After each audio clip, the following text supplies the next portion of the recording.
نحمده ونصلي على رسوله الكريم أما بعد فأعوذ بالله من الشيطان الرجيم بسم الله الرحمن الرحيم وما آتاكم الرسول فخذوه وما نهاكم عنه فانتهوا واتقوا الله إن الله شديد العقاب صدق الله العظيم رب اشرح لي صدري ويسر لي أمري واحلل عقدة من لساني يفقه قولي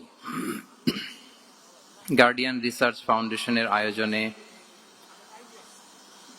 international convention hall বসুন্ধরায় আজকের এই Islamic conference 2025-এ যারা উপস্থিত হয়েছেন তাদের সবাইকে জানাচ্ছি আন্তরিক শুভেচ্ছা এবং অভিনন্দন। আহলান ওয়া সাহলান ওয়া মারহাবান বিকুম ফি হাযাল লিকা আত-তাইয়িব আল মুবারাক। আশা করছি আপনারা সবাই ভালো আছেন, সুস্থ আছেন, নিরাপদে আছেন এবং আল্লাহ তাআলার কাছে দোয়া করি এবং কামনা করি যে আল্লাহ তাআলা আপনাদের সবাইকে ভালো রাখুন, সুস্থ রাখুন, নিরাপদে রাখুন এবং ঈমানের সাথে রাখুন। আমরা শুরুতে আল্লাহ রাব্বুল ইজ্জা ওয়াল জালালের দরবারে লাখো কোটি শুকর এবং সুজুদ জ্ঞাপন করছি যে আল্লাহ তাআলা আমাদেরকে আজকে এরকম চমৎকার একটি পরিবেশে কিছু দিনই কথা শুনবার সুযোগ করে দিয়েছেন। আমরা সবাই পড়ছি কালিমাতুশ শুকর আলহামদুলিল্লাহ। আল্লাহ তাআলার শুকরিয়া জ্ঞাপনের পাশাপাশি আমি আজকের এই প্রোগ্রামের অর্গানাইজিং কমিটি গার্ডিয়ান রিসার্চ ফাউন্ডেশনকে অন্তরের অন্তঃস্থল থেকে ধন্যবাদ জানাতে চাই, শুভেচ্ছা জানাতে চাই, যারা দীর্ঘদিন অনেক প্ল্যান প্রোগ্রাম করে আজকে এ চমৎকার প্রোগ্রামটির আয়োজন করেছেন। আজকের এই প্রোগ্রামে উপস্থিত আছেন বাংলাদেশের স্বনামধন্য শিক্ষাবিদ, চিন্তক, গবেষক, স্কলার্স, এন্টারপ্রেনার্স, ব্যবসায়ী, সাংবাদিক বন্ধুরা, মিডিয়া কর্মী, ভলান্টিয়ার্স। আমি আপনাদের সবাইকে আবারও শুভেচ্ছা এবং মোবারকবাদ জানিয়ে শুরু করছি। সম্মানিত সুধী, আপনারা সবাই কেমন আছেন? আলহামদুলিল্লাহ, আমরা সবাই ভালো আছি। অনেক চমৎকার চমৎকার টপিকে আপনারা আজকে কথা শুনেছেন। আমি দেখেছি যে ইসলামোফোবিয়া নিয়ে এখানে লেকচার হয়েছে, গ্লোবালাইজেশন অফ ইসলাম নিয়ে কথা হয়েছে, প্যারেন্টিং নিয়ে কথা হয়েছে। বাংলাদেশের অনেক বিশ্ববিদ্যালয়ের ভাইস চ্যান্সেলর যারা ওনারা এখানে আছেন, অনেক আলেম ওলামারা আছেন, আমাদের উস্তাদ সমতুল্য অনেক আসাতেজায়ে কেরাম অতিথিদের সারিতে বসে আছেন। আমি এখানে সর্বশেষ অধিবেশনের কথা না বলে ওনাদের মুখ থেকে কথা শুনতে পারলেই হয়তো আমরা আরো অনেক কিছু শিখতে পারতাম। তারপরেও যেহেতু প্রোগ্রামের ডেকোরাম অনুযায়ী একটা টপিকে আমাকে কিছু কথা বলবার সুযোগ করে দেওয়া হয়েছে, আমি অত্যন্ত সম্মানিত বোধ করছি যে এরকম একটি প্রোগ্রামে আমি কিছু কথা বলবার সুযোগ পাচ্ছি। আমাদের হলরুমের একেবারে পেছনে উপরের গ্যালারিতে আমাদের বোনেরা এবং কচিকাচা সোনামণির যারা এসছে তাদেরকেও শুভেচ্ছা জানিয়ে শুরু করছি। সম্মানিত সুধী, আমি অনেককে দেখতে পাচ্ছি মোবাইল দিয়ে আপনারা ভিডিও ধারণ করছেন। আপনাদের অনেক কষ্ট হচ্ছে আমি বুঝতে পারছি, তো আমি চাই না যে আপনারা এই কষ্টটুকু কন্টিনিউ করেন। আমি বিনীতভাবে বলবো যে মোবাইলগুলো আমরা সবাই পকেটে রাখি। Mobile should be in pocket, শুরু থেকে শেষ পর্যন্ত সবাই। আসলে এরকম ইনডোর সেশনে কথা বলার সুযোগ আমাদের খুব হয় না। দেশের বাইরে আমার কিছু এক্সপিরিয়েন্স আছে, দেশে আমরা শুরু করছি ধাপে ধাপে।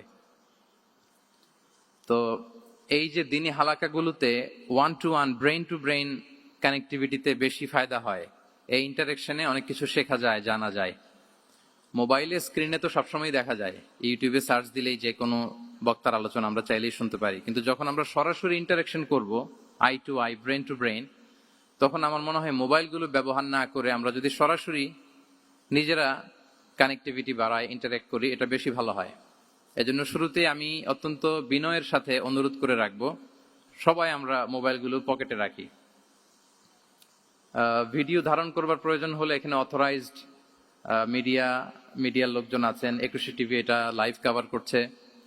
আরো আমাদের অথরাইজড কিছু ভাইরা এখানে স্টিল পিকচার নেয়া, তারপর সংবাদ চ্যানেলের জন্য ভিডিও নেয়া, এটা করছে। ওনারা ছাড়া আমরা কেউ যেন মোবাইল ব্যবহার না করি, আমি বিনীত অনুরোধ রাখবো। এত অ্যানাউন্সমেন্ট দেওয়ার পরেও তারপরও কিছু ভাই খুব দায়িত্বশীলতার সাথে ভিডিও করেই যাচ্ছেন, মাশাআল্লাহ।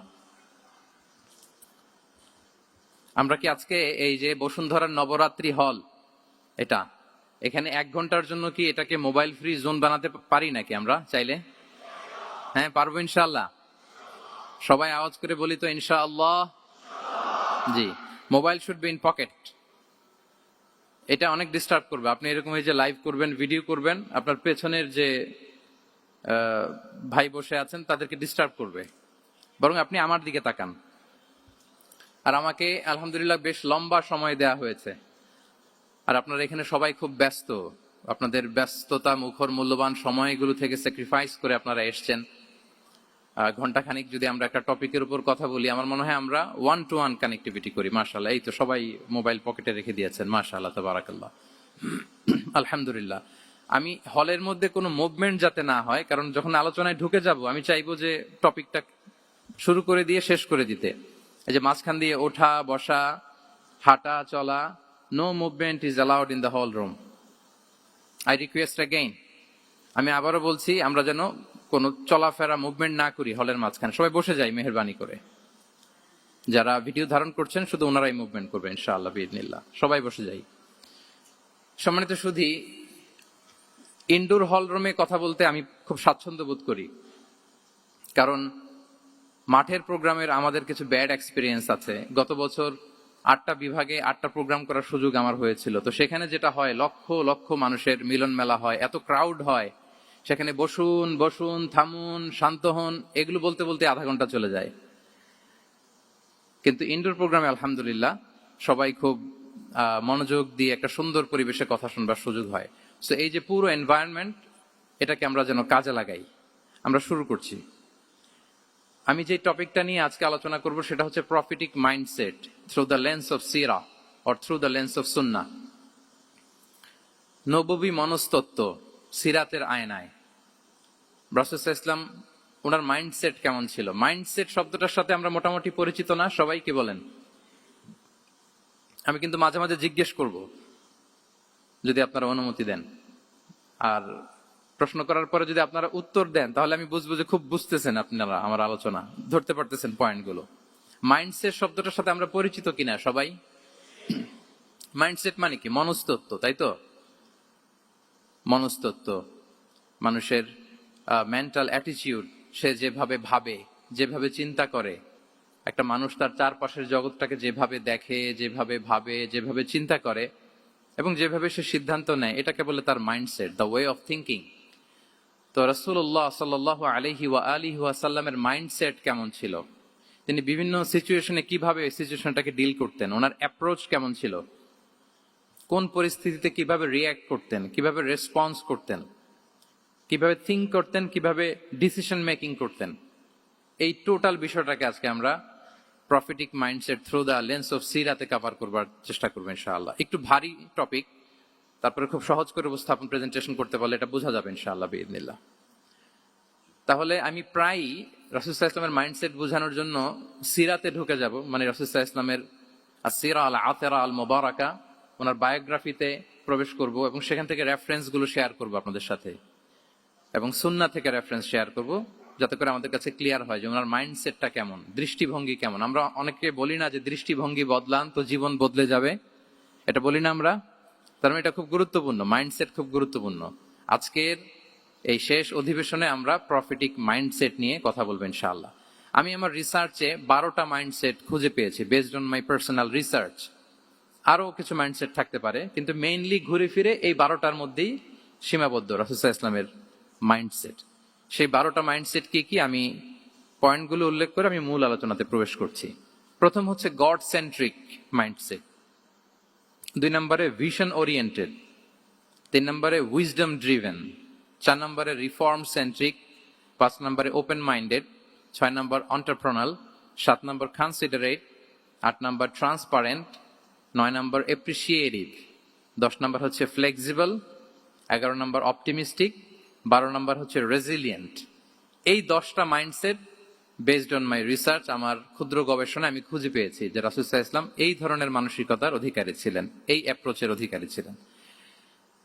তো এই 12টা পয়েন্টে যদি 5 মিনিট করেও কথা বলি, তাহলে 5-12 প্রায় 60 মিনিট, 1 ঘন্টা। তো আপনাদের কি ধৈর্য কুলাবে 1 ঘন্টা সময় ব্যয় করা? আল্লাহু আকবার, মাশাআল্লাহ, তাবারাকাল্লাহ। তো আমরা শুরু করি, দেখি কতটুকু আপনারা এনজয় করেন। প্রথম যেই মাইন্ডসেটটা নিয়ে আমরা আলোচনা করব সেটা হচ্ছে গড সেন্ট্রিক মাইন্ডসেট বা আল্লাহ সেন্ট্রিক মাইন্ডসেট। অর্থাৎ রাসূল সাল্লাল্লাহু আলাইহি ওয়াসাল্লাম যে কোনো কাজে তিনি আল্লাহ তাআলাকে ফিল করতেন, আল্লাহ তাআলাকে তিনি অনুভব করতেন, ফিল করতেন। সবকিছু ছিল আল্লাহ তাআলা কেন্দ্রিক।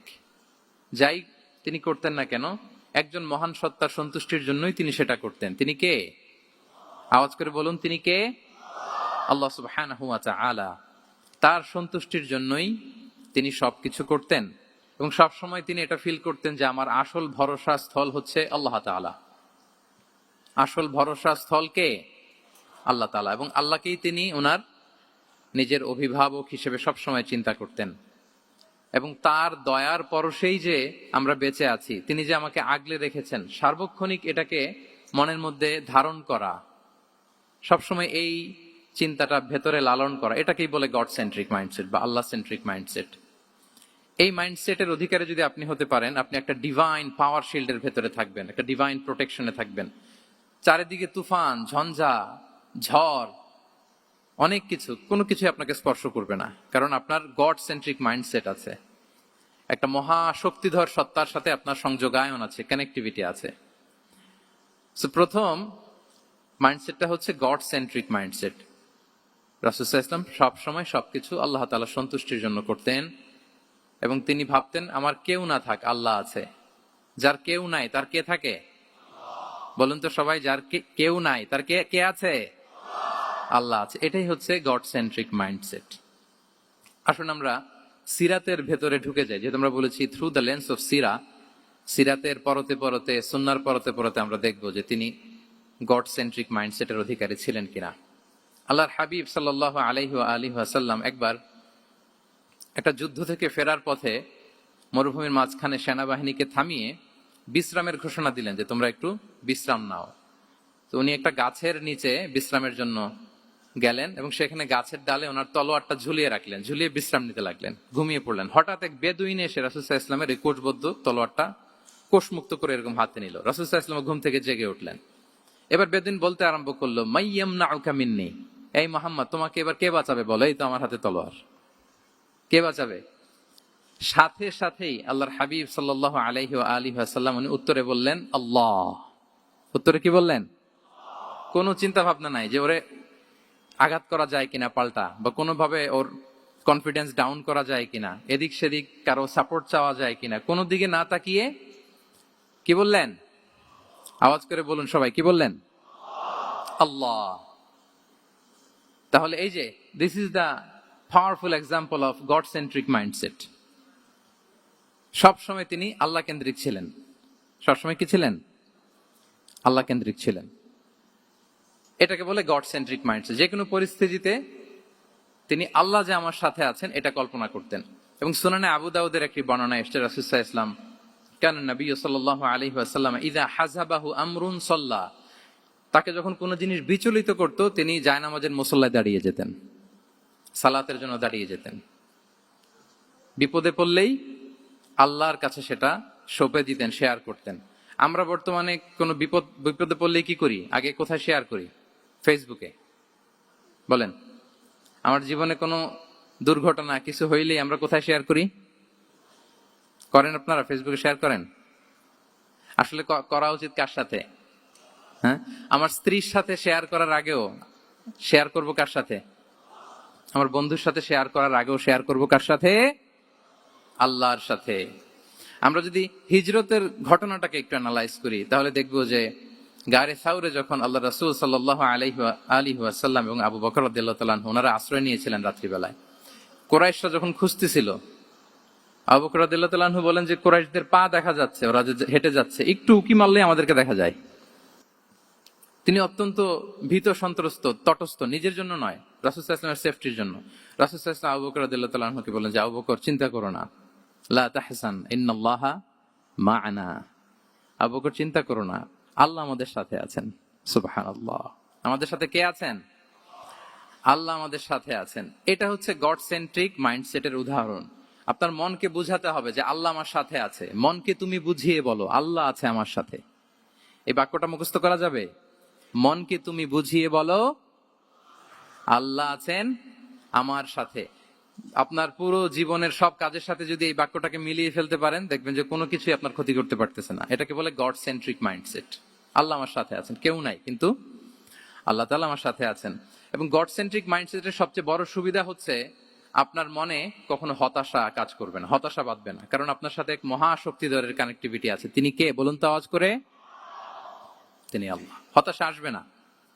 এই যে আমাদের জাতীয় জীবনের এখন সবচাইতে বড় বড় সমস্যাগুলোর যদি আমরা লিস্ট করি, একটা বড় সমস্যা হচ্ছে ডিপ্রেশন, তাই না? আমরা ডিপ্রেশনে ভুগি না? আপনাদের ডিপ্রেশন হয় কখনো? আচ্ছা, ডিপ্রেশন কাকে বলে আগে বলে। ডিপ্রেশন হচ্ছে আপনার আর আপনার রবের মাঝে যে দূরত্ব, এটার নাম ডিপ্রেশন। আই রিপিট, আমার আর আমার রবের মাঝে যে গ্যাপ, আমাদের সম্পর্কের যে দূরত্ব, এটার নাম কি? ডিপ্রেশন। আপনি যত আল্লাহর সাথে সম্পর্ক জোরদার করতে পারবেন, ডিপ্রেশন আপনার থেকে দৌড়ে পালাবে। এজন্য আমাদের বিশ্বাসীদের জীবনে কোনো ডিপ্রেশন নাই। আছে? আমাদের ডিকশনারিতে কোনো ডিপ্রেশন আছে বলেন তো? আমাদের সাথে আল্লাহর সম্পর্ক কেমন বলেন? মজবুত? আলহামদুলিল্লাহ পড়ুন সবাই। তাহলে ডিপ্রেশন হচ্ছে আপনার আর আপনার রবের মাঝে যে দূরত্ব, এই দূরত্ব দূর করে দেন, ডিপ্রেশন আপনিই পালাবে। আচ্ছা, আমরা আরো কিছু সিরা থেকে ইনসিডেন্ট নিয়ে দেখি যে গড সেন্ট্রিক মাইন্ডসেটটা কেমন। দ্বিতীয় হিজরিতে যে বদরের যুদ্ধ হলো, সে বদরের যুদ্ধে ইবনে মাসউদ রাদিয়াল্লাহু তাআলা আনহু তিনি বর্ণনা করেন যে আল্লাহ রাসূল সাল্লাল্লাহু আলাইহি ওয়াসাল্লাম আগামীকাল যুদ্ধ, এর আগের দিন রাতে তিনি হাত তুলে এরকম দোয়া করতেছিলেন। আমরা তো এইভাবে দোয়া করি। আল্লাহর হাবিব সাল্লাল্লাহু আলাইহি ওয়া আলিহি ওয়াসাল্লাম তিনি দোয়া করতে করতে ইমোশনালি হাত এরকম উঁচু করে, হাত্তা ইউরা বায়াদু ইবতাইহি, বগলের শুভ্রতা দেখা যাচ্ছিল। উনি দোয়া করতেছিলেন, আল্লাহুম্মা আনজিজ লি মা ওয়া'আতানি, আল্লাহুম্মা আতিনি মা ওয়া'আতানি, আল্লাহ তুমি যে বিজয় দিবে বলে প্রতিশ্রুতি করেছিল, ওই বিজয় আমাদেরকে দাও, ওই ভিক্টরি আমাদেরকে দাও। দোয়া করছিলেন। সাইয়েদনা আলী রাদিয়াল্লাহু তাআলা আনহু উনি বর্ণনা করছেন যে বদরের যুদ্ধের আগের রাতে আমরা সবাই ঘুমোচ্ছিলাম, কিন্তু রাসূল সাল্লাল্লাহু আলাইহি ওয়াসাল্লামকে দেখলাম যে না, উনি হাত তুলে শুধু আল্লাহর কাছে কান্না করছেন, দোয়া করছেন। আবু বকর রাদিয়াল্লাহু তাআলা আনহু উনি বলেন যে আমি যে দেখলাম যে তিনি ফজর পর্যন্ত দোয়া চালিয়েই যাচ্ছিলেন, দোয়া চালিয়েই যাচ্ছিলেন, দোয়া কন্টিনিউ করছিলেন তিনি। এবং দোয়া করতে করতে রাসূল সাল্লাল্লাহু আলাইহি ওয়াসাল্লাম এতটাই ইমোশনাল হয়ে গেলেন যে ওনার গায়ের চাদরটা নিচে পড়ে গেল। আবু বকর রাদিয়াল্লাহু তাআলা আনহু যে বলেন, ইয়া নবী আল্লাহ, কাফাকা মুনাশাদাতুকা রাব্বাক ফাইন্নাহু সায়ুনজিজু লাকা মা ওয়া'দাক। হে নবী, যথেষ্ট, এনাফ ইজ এনাফ, অনেক হয়েছে নবী, আন্না, আর কাঁদতে হবে না। আপনার রব আপনাকে ভিক্টরি বা বিজয় দান করবে ইনশাআল্লাহ। তাহলে দেখেন, যুদ্ধের আগের রাতে সেনাপ্রধান কি করে? এই কৌশল ওই কৌশল, কোন দিক দিয়ে অ্যাটাক করা যাবে, ওয়ার স্ট্র্যাটেজি ঠিক করে, তার সাথে যারা আছে তাদের সাথে পরামর্শ করে। কিন্তু রাসূল সাল্লাল্লাহু আলাইহি ওয়াসাল্লাম সবকিছু সেট করে দিয়ে কার সাথে কানেক্টিভিটি করেছেন বলুন তো? আল্লাহর সাথে। This is called God centric mindset, আল্লাহ সেন্ট্রিক মাইন্ডসেট। আমার হৃদয়টা সবসময় কার সাথে জুড়ে থাকবে? আল্লাহর সাথে। কারণ উনি ছাড়া আমার কোনো ঠিকানাই নাই। এই যে একটা নাশিদ বাংলাদেশে আমি শুনেছিলাম, তুমি ছাড়া প্রভু আমি, শুনেছেন আপনারা? ঠিকানাবিহীন। এটাও মনে রাখতে হবে। মনকে তুমি বুঝিয়ে বলো আল্লাহ আছে আমার সাথে, এটাও যেমনি আমরা মনে রাখবো, এই বাক্যটা মনে রাখতে হবে যে প্রভু তুমি ছাড়া আমি, হ্যাঁ বলতে চান না কেন? তুমি ছাড়া আমি ঠিকানাবিহীন, উনি ছাড়া আমার কোনো ঠিকানাই নাই। তাহলে এই মেন্টালিটি যদি আমরা ধারণ করতে পারি, এটাকে বলে গড সেন্ট্রিক মাইন্ডসেট। তাহলে রাসূলুল্লাহ সাল্লাল্লাহু আলাইহি ওয়া আলিহি ওয়াসাল্লামের যে 12টা মাইন্ডসেটের কথা আমরা বলেছি, তার প্রথমটা হচ্ছে গড সেন্ট্রিক। প্রথমটা কি? সবাই বলুন আওয়াজ করে, প্রথমটা কি? মাশাআল্লাহ। আমি শেষে আবার জিজ্ঞেস করব যে কারা কারা বলতে পারেন দেখি। তাহলে একটা কভার করলাম। আল্লাহ তাআলা আমাদেরকে গড সেন্ট্রিক মাইন্ডসেট দান করুক। আমরা যে কোনো পরিস্থিতিতে যেভাবেই থাকি না কেন, আমরা বিপদে আপদে সবসময় ভরসা রাখবো কার উপর? এটাই হচ্ছে গড সেন্ট্রিক বা আল্লাহ সেন্ট্রিক মাইন্ডসেট। আচ্ছা, 2 নাম্বার মাইন্ডসেট হচ্ছে vision oriented mindset. Vision oriented mindset মানে হচ্ছে যার মধ্যে দূরদর্শিতা আছে, ফার সাইটেডনেস আছে, who can anticipate the future, যে ভবিষ্যৎ আগাম অনুমান করে ফেলতে পারে, সামনের পরিস্থিতিকে আগাম অনুমান করতে পারার যে যোগ্যতা বা দীর্ঘমেয়াদী চিন্তা করতে পারার যে ক্যাপাসিটি, এটাকে বলে ভিশন ওরিয়েন্টেড মাইন্ডসেট। এটা আল্লাহ রাসূল সাল্লাল্লাহু আলাইহি ওয়া আলিহি ওয়াসাল্লামকে আল্লাহ তাআলা দান করেছেন। উনি ভবিষ্যৎকে আগাম বুঝতে পারতেন, আগাম অনুমান করতে পারতেন, এবং সে অনুযায়ী তিনি স্ট্র্যাটেজি, প্ল্যান পরিকল্পনা, এটা তিনি সাজাতে পারতেন। এটাকে বলে ভিশন ওরিয়েন্টেড মাইন্ডসেট। এবার আসুন আমরা সিরাতের কিছু ইনসিডেন্টকে সামনে নিয়ে আসি যে তিনি কিরকম ভিশন ওরিয়েন্টেড মাইন্ডসেটের অধিকারী ছিলেন। আমরা সবাই হুদাইবিয়ার ঘটনা জানি না? কত হিজরিতে ঘটেছিল বলুন তো সবাই? হ্যাঁ, কত? 6 হিজরিতে। লাকাদ সাদাকাল্লাহু রাসূলাহুর রুইয়া বিল হক লাতাদখুলুন্নাল মাসজিদাল হারামা ইনশাআল্লাহু আমিনিন। রাসূল সাল্লাল্লাহু আলাইহি ওয়াসাল্লাম 6 হিজরিতে মদিনায় স্বপ্নে দেখলেন যে তিনি উমরা করতে যাচ্ছেন। তো নবীদের স্বপ্ন এটা কেবল স্বপ্ন নয়, এটা আল্লাহর পক্ষ থেকে ওয়াহি, রেভেলেশন, ওয়াহি। তো সেই হিসেবে তিনি 1400 সাহাবা নিয়ে উমরা করতে চলে গেলেন মক্কায়, কিন্তু মক্কাবাসী ঢুকতে দিল না, থামিয়ে দেয়া হলো। তো তখন একটা চুক্তি হয়েছিল, ভাইজান mobile should be in pocket. এই যে আপনি বলেছিলাম যে অডিয়েন্সে আমরা কেউ ভিডিও ধারণ করব না ইনশাআল্লাহ, আপনারা কথা দিয়েছিলেন আমরা 1 to 1 brain to brain connection করব, ভিডিও করবেন না প্লিজ।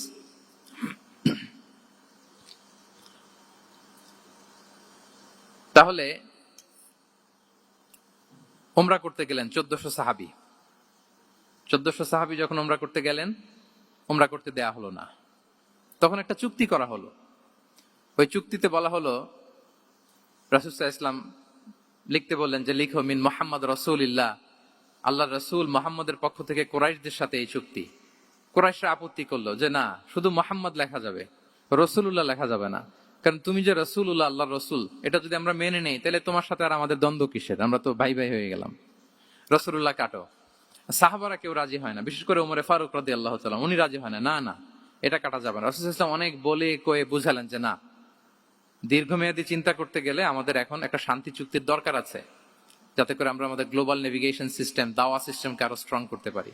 অনেক বলে কয়ে রাসূলুল্লাহ কাটা হলো। এরপর তারা বলে চুক্তিতে লিখো যে এই বছর উমরা করতে দেয়া হবে না, এই বছর ফিরে যাবেন আপনারা সবাই। এটাও সাহাবারা রাজি হয় না, আল্লাহ রাসূল সাল্লাল্লাহু আলাইহি ওয়াসাল্লাম রাজি হলেন। আবার আরেকটা ক্লোজে লেখা হলো যে আগামী বছর আসলেও 3 দিনের বেশি থাকা যাবে না, সেটাও রাজি হয়ে গেল রাসূল সাল্লাল্লাহু আলাইহি ওয়াসাল্লাম। সাহাবারা রাজি হচ্ছেন না। এরপর মক্কা থেকে কোনো লোক মদিনায় গেলে মদিনাবাসী তাকে রাখতে পারবে না, ফেরত দিতে হবে। কিন্তু মদিনা থেকে কোনো লোক মক্কায় আসলে মক্কাবাসী তাকে ফেরত দিতে বাধ্য থাকবে না। দেখেন, একটার পর একটা মুসলমানদের বিরুদ্ধে সব ক্লোজ যাচ্ছে। কোন সাহাবীরাই রাজি হচ্ছেন না, কিন্তু আল্লাহ রাসূল সাল্লাল্লাহু আলাইহি ওয়া আলিহি ওয়াসাল্লাম তিনি বললেন যে না, লিখো লিখো। উমরে ফারুক রাদিয়াল্লাহু তাআলা আনহু এতটাই রাগান্বিত হলেন, তিনি প্রশ্ন করলেন, ইয়া রাসূলুল্লাহ, আলাইসা আনতা নাবিয়্যুন হক? আপনি এই যে কম্প্রোমাইজের পর কম্প্রোমাইজ করে যাচ্ছেন, আপনি কি সত্য নবী নন, সত্য রাসূল নন? আলাসনা আলা দীনিন হক, আমরা কি সত্যের উপর প্রতিষ্ঠিত নই? আলাইসাল কুরআনু কিতাবুন হক, তো সব যদি সত্য হয় আপনি কেন এগুলো মানছেন? রাসূল সাল্লাল্লাহু আলাইহি ওয়াসাল্লাম বললেন যে ওমর, তুমি বাদ সেদো না, মেনে নাও। মেনে নিলেন, এবং এই মেনে নেওয়াটাকে আল্লাহ ভিক্টরি বলে ঘোষণা দিলেন, বিজয় বলে। আল্লাহু আকবার। ইন্না ফাতাহনা লাকা ফাতহাম মুবিনা। এবং হুদাইবিয়ার এই সন্ধি থেকেই বেসিকলি মক্কা বিজয় ওইদিকে ত্বরান্বিত হয়েছে গতি প্রবাহটা। কারণ রাসূল সাল্লাল্লাহু আলাইহি ওয়াসাল্লাম অনেক দূর দেখেছেন, সাহাবারাই সামনের কিছু বিষয়ে তারা খেয়াল করছেন, কিন্তু রাসূলুল্লাহ সাল্লাল্লাহু আলাইহি ওয়া আলিহি ওয়াসাল্লাম তিনি অনেক দূর দেখতে পাচ্ছেন।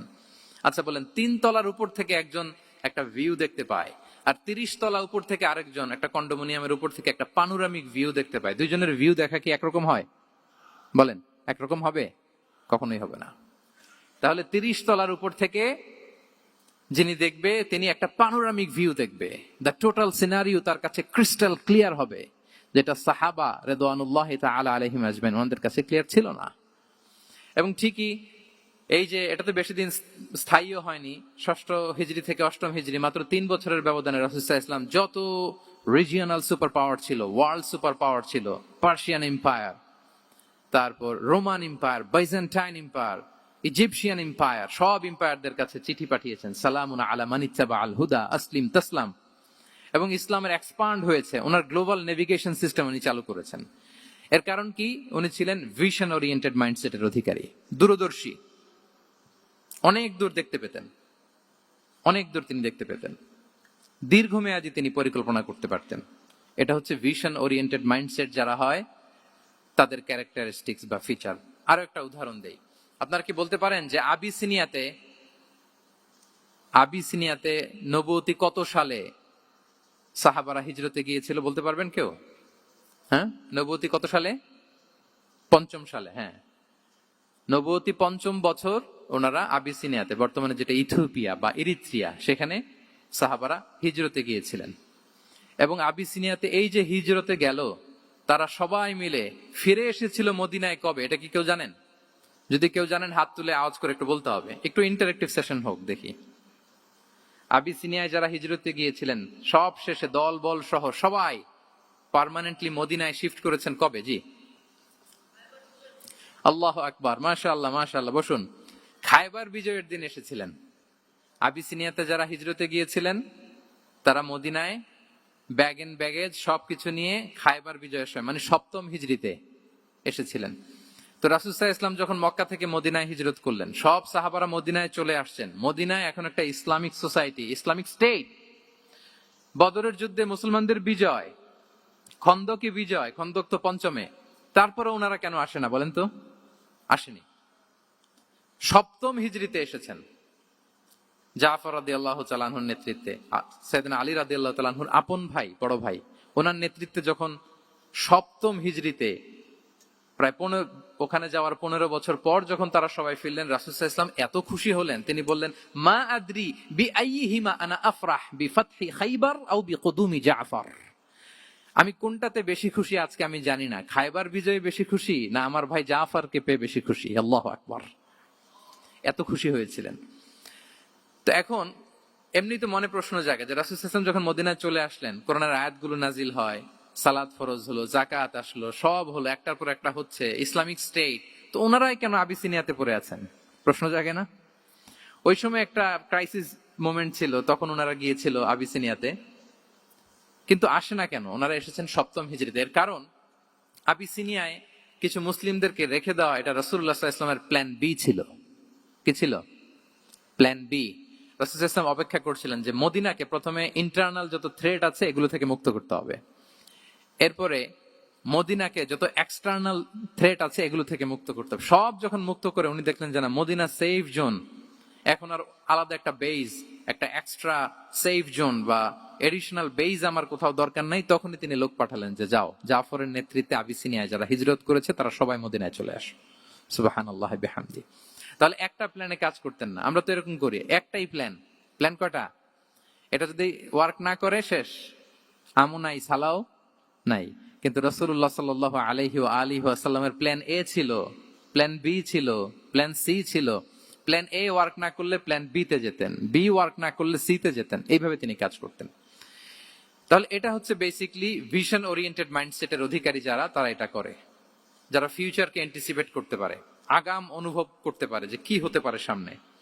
এই যে বাংলাদেশের বিভিন্ন প্ল্যান পরিকল্পনায় আমরা দেখা যায় যে এখান দিয়ে একটা ব্রিজ করে পরে ভাঙতে হয়, রাস্তা একটা তৈরির পরে ভাঙতে হয়, কোথায় এক টানেল হয়ে আছে প্রতি মাসে মাসে এখন লস হয়, তারপর 1 ঘন্টা বৃষ্টি হলে পুরো ঢাকা শহর এটা বন্যা হয়ে যায়। এগুলো হচ্ছে একাধিক প্ল্যান না থাকা, ভিশনারি অ্যাটিটিউডের অধিকারী না হওয়ার কারণে এই ঝামেলাগুলো আমাদের হচ্ছে। তো প্রফেটিক সিরার এই প্রফেটিক মাইন্ডসেট থেকে আমাদের নেয়ার বিষয় হচ্ছে এটা, যে আমাদেরকে ভিশনারি অ্যাটিটিউডের হতে হবে। রাসূল সাল্লাল্লাহু আলাইহি ওয়াসাল্লাম ভিশন ওরিয়েন্টেড মেন্টালিটির ছিলেন। আগাম, আজ থেকে 50 বছর পরে বাংলাদেশে কি ক্রাইসিস হতে পারে, আজ থেকে ঠিক 100 বছর পরে বাংলাদেশে কি হতে পারে, ওই রোড ম্যাপকে সামনে রেখে আমাদেরকে প্ল্যান করতে হবে। এটাকে বলে ভিশন ওরিয়েন্টেড মাইন্ডসেটের অধিকারী হওয়া। তাহলে 12টা মাইন্ডসেটের কয়টা আমরা কভার করলাম বলেন তো? প্রথমটা কি ছিল? গড সেন্ট্রিক বা আল্লাহ সেন্ট্রিক। দ্বিতীয়টা ভিশন ওরিয়েন্টেড মাইন্ডসেট। 3 নাম্বার হচ্ছে wisdom driven mindset. Wisdom, wisdom মানে হচ্ছে প্রজ্ঞা। প্রজ্ঞা কি? জ্ঞান আর কমন সেন্স দুইটা একসাথে হইলে ওইটারে প্রজ্ঞা বলে। When the knowledge and common sense join together, it reflects as wisdom. আপনার জ্ঞান এবং আপনার কমন সেন্স একসাথে হইলে ওইটা উইজডম হয়ে যায়। রাসূল সাল্লাল্লাহু আলাইহি ওয়াসাল্লাম ছিলেন প্রজ্ঞায় সমৃদ্ধ এক মননের অধিকারী। ওনার সব কিছুতেই প্রজ্ঞা ছিল, প্রজ্ঞা ছিল। উইজডম ইন গিভিং অ্যাডভাইস, উপদেশ দেওয়ার সময় ছিল প্রজ্ঞা। Wisdom in policy making, policy making এর সময় সেখানে প্রজ্ঞা ছিল। Wisdom in action strategic plan, কোন স্ট্র্যাটেজিক প্ল্যানের ক্ষেত্রে প্রজ্ঞা ছিল। রাসূল সাল্লাল্লাহু আলাইহি ওয়াসাল্লাম একই প্রশ্নের উত্তর এক একজনকে এক এক ভাবে দিতেন। অনেক সাহাবারা জিজ্ঞেস করতেন যে রাসূলুল্লাহ একই প্রশ্ন, একে বললেন এইটা, ওরে বললেন ওইটা, ওরে বললেন আরেকটা, এটা কেন? তো রাসূল সাল্লাল্লাহু আলাইহি ওয়াসাল্লাম বললেন যে আমি জানি ওর কিসে ঘাটতি, আমি জানি ওর কি প্রয়োজন, আমি জানি ওর ওকে কোন নাসিহাটা দিলে কাজ করবে, ফলে এক একজনকে আমি এক এক ভাবে ক্লারিফাই করেছি। আল্লাহু আকবার। This is called wisdom. আচ্ছা, উইজডম, রাসূল সাল্লাল্লাহু আলাইহি ওয়াসাল্লাম যে উইজডম ড্রিভেন মাইন্ডসেটের অধিকারী ছিলেন, এটার কয়েকটা এক্সাম্পল আমরা সিরাত থেকে দেখি। মক্কা বিজয় হয়েছে কত হিজরিতে? কত?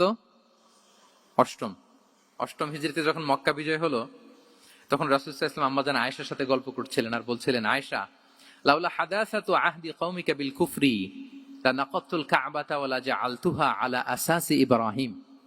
আয়েশা, তোমার এই মক্কাবাসী, তোমার এলাকার লোকজন যদি একটা কেওস সৃষ্টি না করতো, তাহলে কাবার যে আসল শেপ, আমি ওই আসল শেপে এটাকে ফেরত নিতাম, কিন্তু নিতে গেলে এখন একটা ঝামেলা বাঁধবে, এজন্য নিব না। ব্যাপারটা হচ্ছে, আমরা এখন যে কাবাটাকে দেখি, এটা হচ্ছে স্কয়ার আকৃতির। স্কয়ার মানে কি? বর্গাকৃতি, তাই তো? বর্তমান কাবা কোন আকৃতির বলেন তো? একটা বড় কিউবের সাইজ না? দূর থেকে দেখলে মনে হয় একটা বড় কিউবের সাইজ, কিউবের আকৃতি মানে স্কয়ার, চতুর্ভুজ। কিন্তু সাইয়েদনা ইব্রাহিম আলাইহিস সালাম যে কাবা নির্মাণ করেছিলেন, এটা কিন্তু এরকম কিউব ছিল না, ওইটা ছিল রেক্ট্যাঙ্গেল। রেক্ট্যাঙ্গেল ছিল, মানে আয়তাকৃতির ছিল, এরকম লম্বা।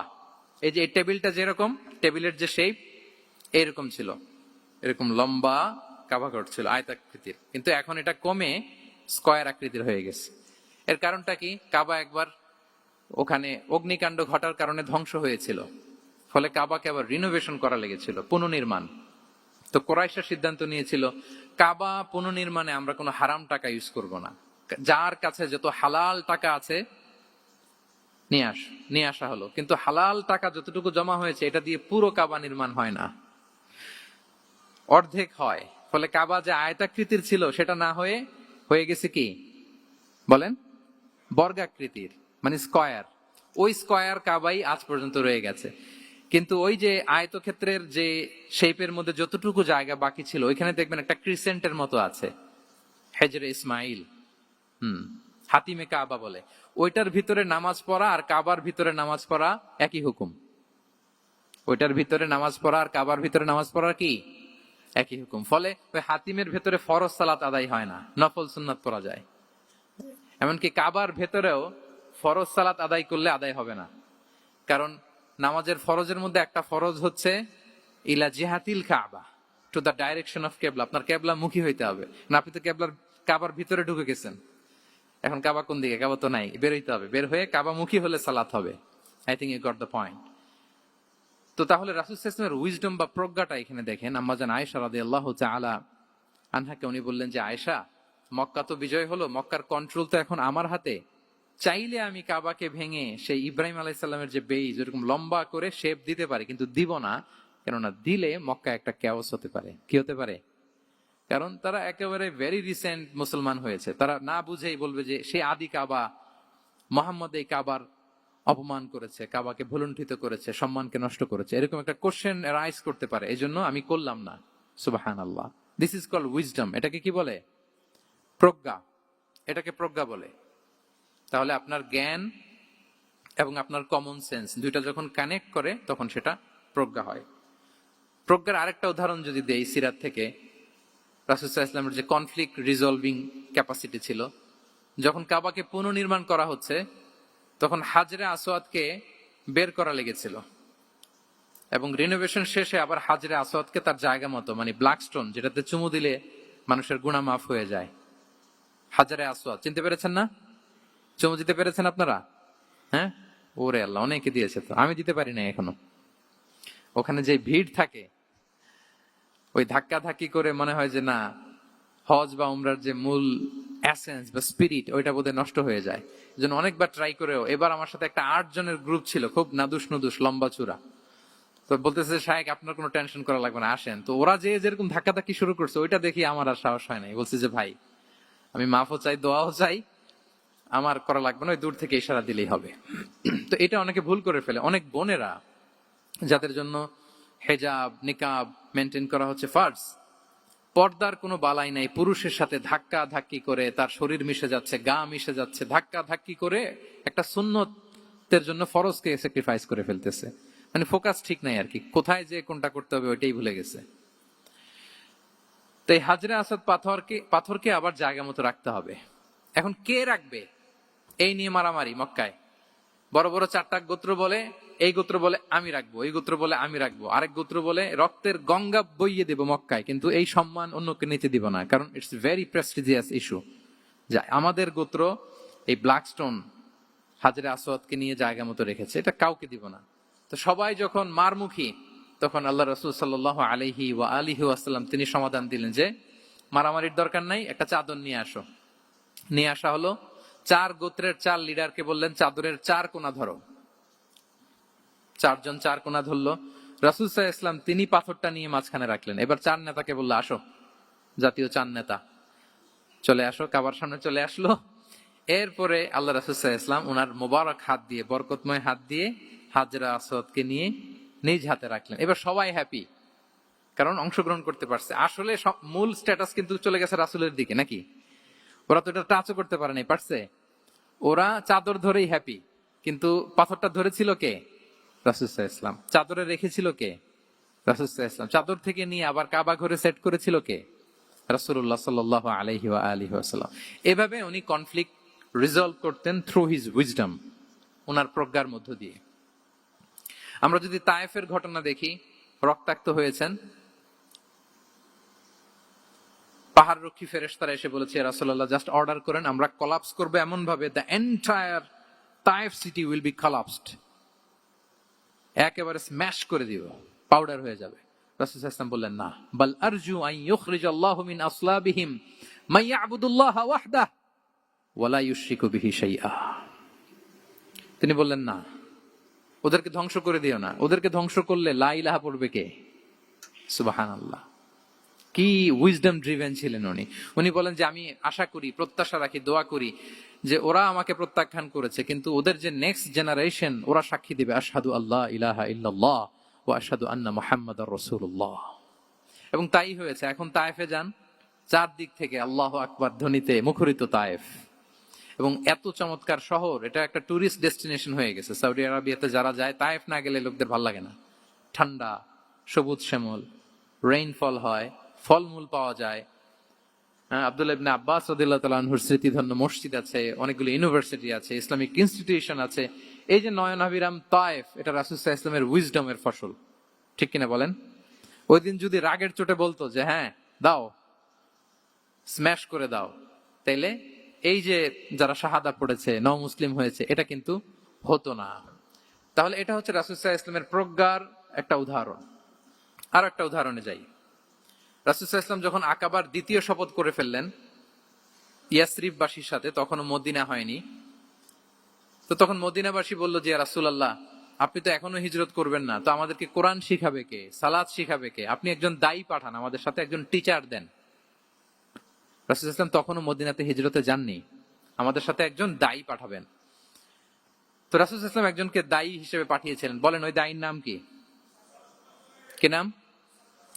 মুসআব ইবনে উমাইর রাদিয়াল্লাহু তাআলা আনহু, যিনি উহুদের যুদ্ধে শহীদ হয়েছিলেন, উনাকে পাঠিয়েছিলেন। দেখেন, উনি আবু বকর রাদিয়াল্লাহু তাআলা আনহুকে পাঠান নাই, পাঠিয়েছেন ওমর ফারুককে, ওসমান রাদিয়াল্লাহু তাআলা আনহু, আলী রাদিয়াল্লাহু তাআলা আনহু, কাউকে পাঠাইছেন? কারে পাঠালেন? মুসআবকে। এর কারণ হচ্ছে উনি দেখতে খুব স্মার্ট ছিলেন, খুব ড্যাশিং ফেসের অধিকারী ছিলেন, এলিট ফ্যামিলি, মক্কার এলিট ফ্যামিলির একজন যুবক ছিলেন, এবং উনি সবচাইতে দামি দামি পারফিউম কালেক্ট করে ওইটা দিতেন। উনি মক্কার কোন রাস্তা দিয়ে হেঁটে গেলে লোকজন বুঝতো এই রাস্তা দিয়ে কিছুক্ষণ আগে হেঁটে গিয়েছে মুসআব ইবনে উমাইর। সুবহানাল্লাহ। আমরা বাংলায় বলি না যে আগে দর্শনদারি পরে গুণবিচারী? এই কথাটার সাথে পরিচিত আপনারা? আগে দর্শনদারি পরে গুণবিচারী। আল্লাহ তাআলা এক একজনকে আমাদেরকে এক এক অবয়বে সৃষ্টি করেছেন। হুয়াল্লাযী ইউসাউবিরুকুম ফিল আরহামি কাইফা ইয়াশা। আল্লাহর একটা নাম হচ্ছে তিনি আল মুসাউবির, দ্য ডিজাইনার। মায়ের গর্ভে থাকতেই আমাদের কার চেহারা, কার কণ্ঠস্বর, কার স্কিন কালার, কে কিরকম হব, সব ফিক্স তিনি ঠিক করে দিয়েছেন। এটা আল্লাহর দেয়া। কিন্তু রাসূল সাল্লাল্লাহু আলাইহি ওয়াসাল্লামের উইজডমের ব্যাপার হচ্ছে তিনি আবু বকর রাদিয়াল্লাহু তাআলা আনহু, ওমর রাদিয়াল্লাহু তাআলা আনহু, ওসমান আলী, কাউকে চুজ না করে কাকে পাঠালেন? মুসআব ইবনে উমাইরকে। যে তাকে দেখলেই সবাই আগে পাগল হয়ে যায়, মানে ইমপ্রেস হয়ে যায়। হ্যাঁ, ফার্স্ট ইমপ্রেশনটা তার খুব ভালো, খুব ভালো। উনি মুসআব ইবনে উমাইরকে পাঠালেন, এবং যেই প্ল্যান সেই কাজ। উনি যে পুরো মদিনা কাঁপায় ফেলছেন, মাশাআল্লাহ। মদিনার ঘরে ঘরে উনি ইসলামের বার্তা পৌঁছে দিয়েছেন। এবং স্বয়ং রাসূলুল্লাহ সাল্লাল্লাহু আলাইহি ওয়াসাল্লামের আগে তিনি মদিনাতে জুমার নামাজ পড়েছিলেন। কারণ জুমার বিধান আসছে, কিন্তু মক্কা এমন একটা ল্যান্ড যেখানে এখনো জুমা পড়া আবশ্যক হয় নাই, চারদিকে কুফর বেষ্টিত। তো রাসূল সাল্লাল্লাহু আলাইহি ওয়াসাল্লাম লোক পাঠিয়েছেন যে জুমার বিধান এসছে, মুসাব তুমি কিন্তু মদিনায় যারা আছে তাদেরকে নিয়ে জুমা পড়ে ফেলো। তো মুসাব রাদিয়াল্লাহু তাআলা আনহু স্বয়ং রাসূলুল্লাহ সাল্লাল্লাহু আলাইহি ওয়াসাল্লামের আগে রাসূল সাল্লাল্লাহু আলাইহি ওয়াসাল্লামের পারমিশন নিয়ে মদিনাতে জুমা কায়েম করে ফেলছে। সুবহানাল্লাহ, এত আস্তে বললে হবে? সুবহানাল্লাহি ওয়া বিহামদিহি। দেখেন, উইজডম ড্রিভেন পার্সোনালিটির অধিকারী ছিলেন, প্রজ্ঞার অধিকারী ছিলেন, অন্য কাউকে পাঠাননি। কাকে পাঠিয়েছেন? মুসাব ইবনে উমাইর। তাহলে উনি যেই কাজটাই করতেন, যেটা বলতেন, যেটাতে এঙ্গেজ হতেন, এর নেপথ্যে প্রজ্ঞা ছিল। কি ছিল ভাই? উইজডম ছিল। আল্লাহ যেন সেই উইজডম আমাদেরকে দান করেন, আল্লাহ যেন সেই প্রজ্ঞা দিয়ে আমাদেরকে সমৃদ্ধ করেন। আমরা সবাই পড়ি আমিন। তাহলে কয়টা গেল? 3টা। 4 নাম্বার হচ্ছে রিফর্ম সেন্ট্রিক মাইন্ডসেট। মানে রাসূল সাল্লাল্লাহু আলাইহি ওয়াসাল্লাম সংস্কারবাদী ছিলেন আর কি। ভুল ভাল দেখলে রিফর্ম করতেন, ইসলাহ করতেন, সংস্কার। এখন তো এই যে অনেকগুলো সংস্কার কমিটি হলো দেখলাম বাংলাদেশে, খুব সুন্দর, বিভিন্ন বিষয়ে সংস্কার হচ্ছে। এবং স্বাধীনতার পরে আমাদের বয়স তো আর বেশি না, মানে সব দলের লোকেরা মিলে একসাথে এরকম বসা, এরপর রাষ্ট্রীয় ইস্যু নিয়ে ডিসকাস করা, এরপর মাঝে মাঝে আবার ওয়াক আউট করা, আবার একটু মিষ্টি ঝগড়া করা, আবার একটু ফান করা, এসব কিছুর মধ্য দিয়ে জাতির জন্য ভাবা, নতুন নতুন চিন্তা প্রণয়ন। That's very good, I do appreciate. এটা দরকার। এমন বাংলাদেশই তো আমরা চেয়েছিলাম, ঠিক কিনা বলেন? এই যে রিফর্ম হচ্ছে, এটা অ্যাপ্রিসিয়েবল। রাসূল সাল্লাল্লাহু আলাইহি ওয়াসাল্লামের কিন্তু এই রিফর্ম সেন্ট্রিক মাইন্ডসেট ছিল। অন্যায় দেখলে, ভুলভাল দেখলে, অসঙ্গতি দেখলে, ইনকনসিস্টেন্সি দেখলে শুধরে দিতেন। শুদ্ধাচার অভিযান চালিয়েছেন মক্কাতেও মদিনাতেও, রিফর্ম করতেন। সব খারাপকে তিনি ভালো দিয়ে পরিবর্তন করে দিতেন। আসুন সিরাতের আয়নায়, থ্রু দ্য লেন্স অফ সিরা, আমরা দেখি কিভাবে পরিবর্তন করতেন। রাসূল সাল্লাল্লাহু আলাইহি ওয়াসাল্লামের একটা আদত বা হ্যাবিট ছিল, তিনি কোনো ব্যক্তির বা কোনো স্থানের কোনো বাজে নাম বা খারাপ নাম দেখলে এটা ভালো নামে চেঞ্জ করে দিতেন।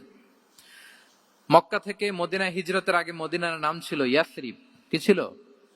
ইয়াসরিব মানে হচ্ছে প্রতিশোধ বা নিন্দা বা ক্ষোভ বা ভর্ৎসনা, সবগুলোই খুব বাজে মিনিং ডিনোট করে। রাসূল সাল্লাল্লাহু আলাইহি ওয়াসাল্লাম বললেন, আমি যেই শহরে হিজরত করব এই শহরের নাম ক্ষোভ, এই শহরের নাম হিংসা, এটা হইতে পারে? বলেন। রাহমাতাল লিল আলামিন, হ্যাঁ, mercy and peace for the entire universe করে যাকে আল্লাহ পাঠিয়েছেন, উনি যেই শহরে থাকবেন ওই শহরের নাম প্রতিশোধের শহর, এটা হবে? উনি শহরের নাম চেঞ্জ করে দিলেন। উনি শহরের নাম দিলেন মদিনাতুন নবী। কি দিলেন? মদিনাতুন নবী, অথবা তওবা তয়্যিবা, চেঞ্জ করে দিলেন, পরিবর্তন করে দিলেন। এক এলাকায় যে বিষ্ণু ইসলাম দেখলেন যে গাছপালা হয় না, উনি বললেন মাসমু হাযিহিল আরদ, এই জায়গার নাম কি? সবাই বলে ইসমুহা গাদেরা। গাদেরা মানে হচ্ছে মাকান লা নাবাতা ফিহি ওয়ালা শাজার, এমন জায়গা যেখানে ঘাস লতাপাতা কিছুই জন্মায় না। রাসূল সাল্লাল্লাহু আলাইহি ওয়াসাল্লাম বললেন, এই জন্যই তো ঘাস জন্মায় না, নাম তো রাখছো খুব বাজে একটা নাম। রাসূল সাল্লাল্লাহু আলাইহি ওয়াসাল্লাম বললেন, আজ থেকে এলাকার নাম গাদেরা নয়, এলাকার নাম আজকে থেকে খাদেরা। কি নাম? খাদেরা মানে কি বলেন? সবুজ, গ্রিন, এভারগ্রিন, সবুজ শ্যামল। এবং রাসূল সাল্লাল্লাহু আলাইহি ওয়াসাল্লাম যখন গ্রিন ল্যান্ড নাম দিয়ে দিলেন, এরপর থেকে সবুজ শ্যামল করে আল্লাহ জায়গাটাকে বরকতময় করে দিলেন। Changing names. এক সুন্দরী নারীকে বললেন মাসমুকি, কি নাম? বলে আসিয়া। আসিয়া মানে অবাধ্য। রাসূল সাল্লাল্লাহু আলাইহি ওয়াসাল্লাম বললেন, তুমি এত সুন্দরী, you are a beautiful lady, আর কি বাজে একটা নাম রেখেছো আসিয়া। তুমি আসিয়া কেন হবে? আজকে থেকে তোমার নাম জামিলা, মানে তুমি সুন্দরী, রূপবতী। সুবহানাল্লাহ, সুন্দর একটা নাম দিয়ে দিলেন। এক সাহাবীর নাম ছিল হাজান। হাজান মানে রাফ এন্ড টাফ, রুক্ষ। রাসূল সাল্লাল্লাহু আলাইহি ওয়াসাল্লাম বললেন, না, হাজান না, তোমার নাম আজকে থেকে সাহাল। কি নাম? সাহাল। সাহাল মানে সহজ। উনি বলেন, যেদিন থেকে সাহাল রাখছি এর আগ পর্যন্ত নাকি ওনার অসুস্থতা, রোগ বালাই একটার পর একটা লেগেই থাকতো। যেদিন থেকে সাহাল, ওই দিন থেকে উনি বলেন যে আল্লাহ তাআলা নবীর এই নাম চেঞ্জ করে দেওয়ার বারাকায় আমার পুরো জীবনের সব কাজকে আল্লাহ তাআলা সহজ করে দিয়েছেন। তাহলে রিফর্ম সেন্ট্রিক মাইন্ডসেট। আমরাও খারাপ কিছু দেখলে ভালো দিয়ে পরিবর্তন করব, কি বলেন? ইনশাআল্লাহ বলেন সবাই। আচ্ছা, এটা তো নাম চেঞ্জ করে দেয়া। এবার সোশ্যাল রিফর্ম তিনি কি কি করেছেন আমরা একটু দেখি। তিনি যখন যুবক, মক্কায় এক ইয়ামানি লোক ব্যবসা করতে এসে তার প্রোডাক্ট বিক্রি করার পরে, আস ইবনে ওয়াইল নামে এক লোকের কাছে বিক্রি করার পরে যখন দাম চাইতে গেল, আস বলে, আরে বেটা, আমরা মক্কার সন্তান, আমরা দাম দিব না। তো সে ভাবলো হয়তো আমার সাথে ঠাট্টা করেছে, হজের মৌসুম যাক, বেচাকেনা শেষ করে যাওয়ার পথে দামটা নিয়ে যাব। সে ফেরার দিন আবার গেল যে আমার তো জিনিসের দামটা আপনি দিলেন না। সে বলে আমরা এই ভূখণ্ডের মালিক, আমরা দাম দেই না, এটা তো বড় জুলুম। সে কান্নাকাটি শুরু করলো। তার এই কান্নাকাটি দেখে আল্লাহ রাসূল সাল্লাল্লাহু আলাইহি ওয়াসাল্লাম ওনার চাচা জুবাইর ইবনে আব্দুল মুত্তালিব সহ ইয়াং স্টার যারা আছে, দ্য ইয়ুথ অব মক্কা, তাদের সবাইকে নিয়ে একটা সোসাইটি করলেন। এই যে আমরা হালাফুল ফুদুলের নাম শুনি না, যেটা বাংলায় আমরা কি বলি হিলফুল ফুজুল, এই নামে তো অনেক সংগঠন আছে বাংলাদেশে, কি বলেন? যুবকরা কোন সংগঠন করলে কমনলি এই নামটা পছন্দ করে, হিলফুল ফুজুল। আসলে এটার মূল নাম ছিল হালাফুল মুত্তাইয়িবিন। তিব মানে হচ্ছে রং। রাসূল সাল্লাল্লাহু আলাইহি ওয়াসাল্লাম সবাই মিলে, তখন জাহিলি যুগে একটা কালচার ছিল, বালতি ভর্তি রঙের ভেতরে হাত ঢুকিয়ে দিত, দিয়ে এই রং সমেত হাতটা তারা পাথরের মধ্যে লাগাতো, সবার হাত ওইখানে দিত, মানে আমরা হাতে হাত রেখে কমিটেড, আমরা ঐক্যবদ্ধ হলাম। সেখান থেকে হয়েছে হালাফুল মুত্তাইয়িবিন থেকে হালাফুল ফুদুল।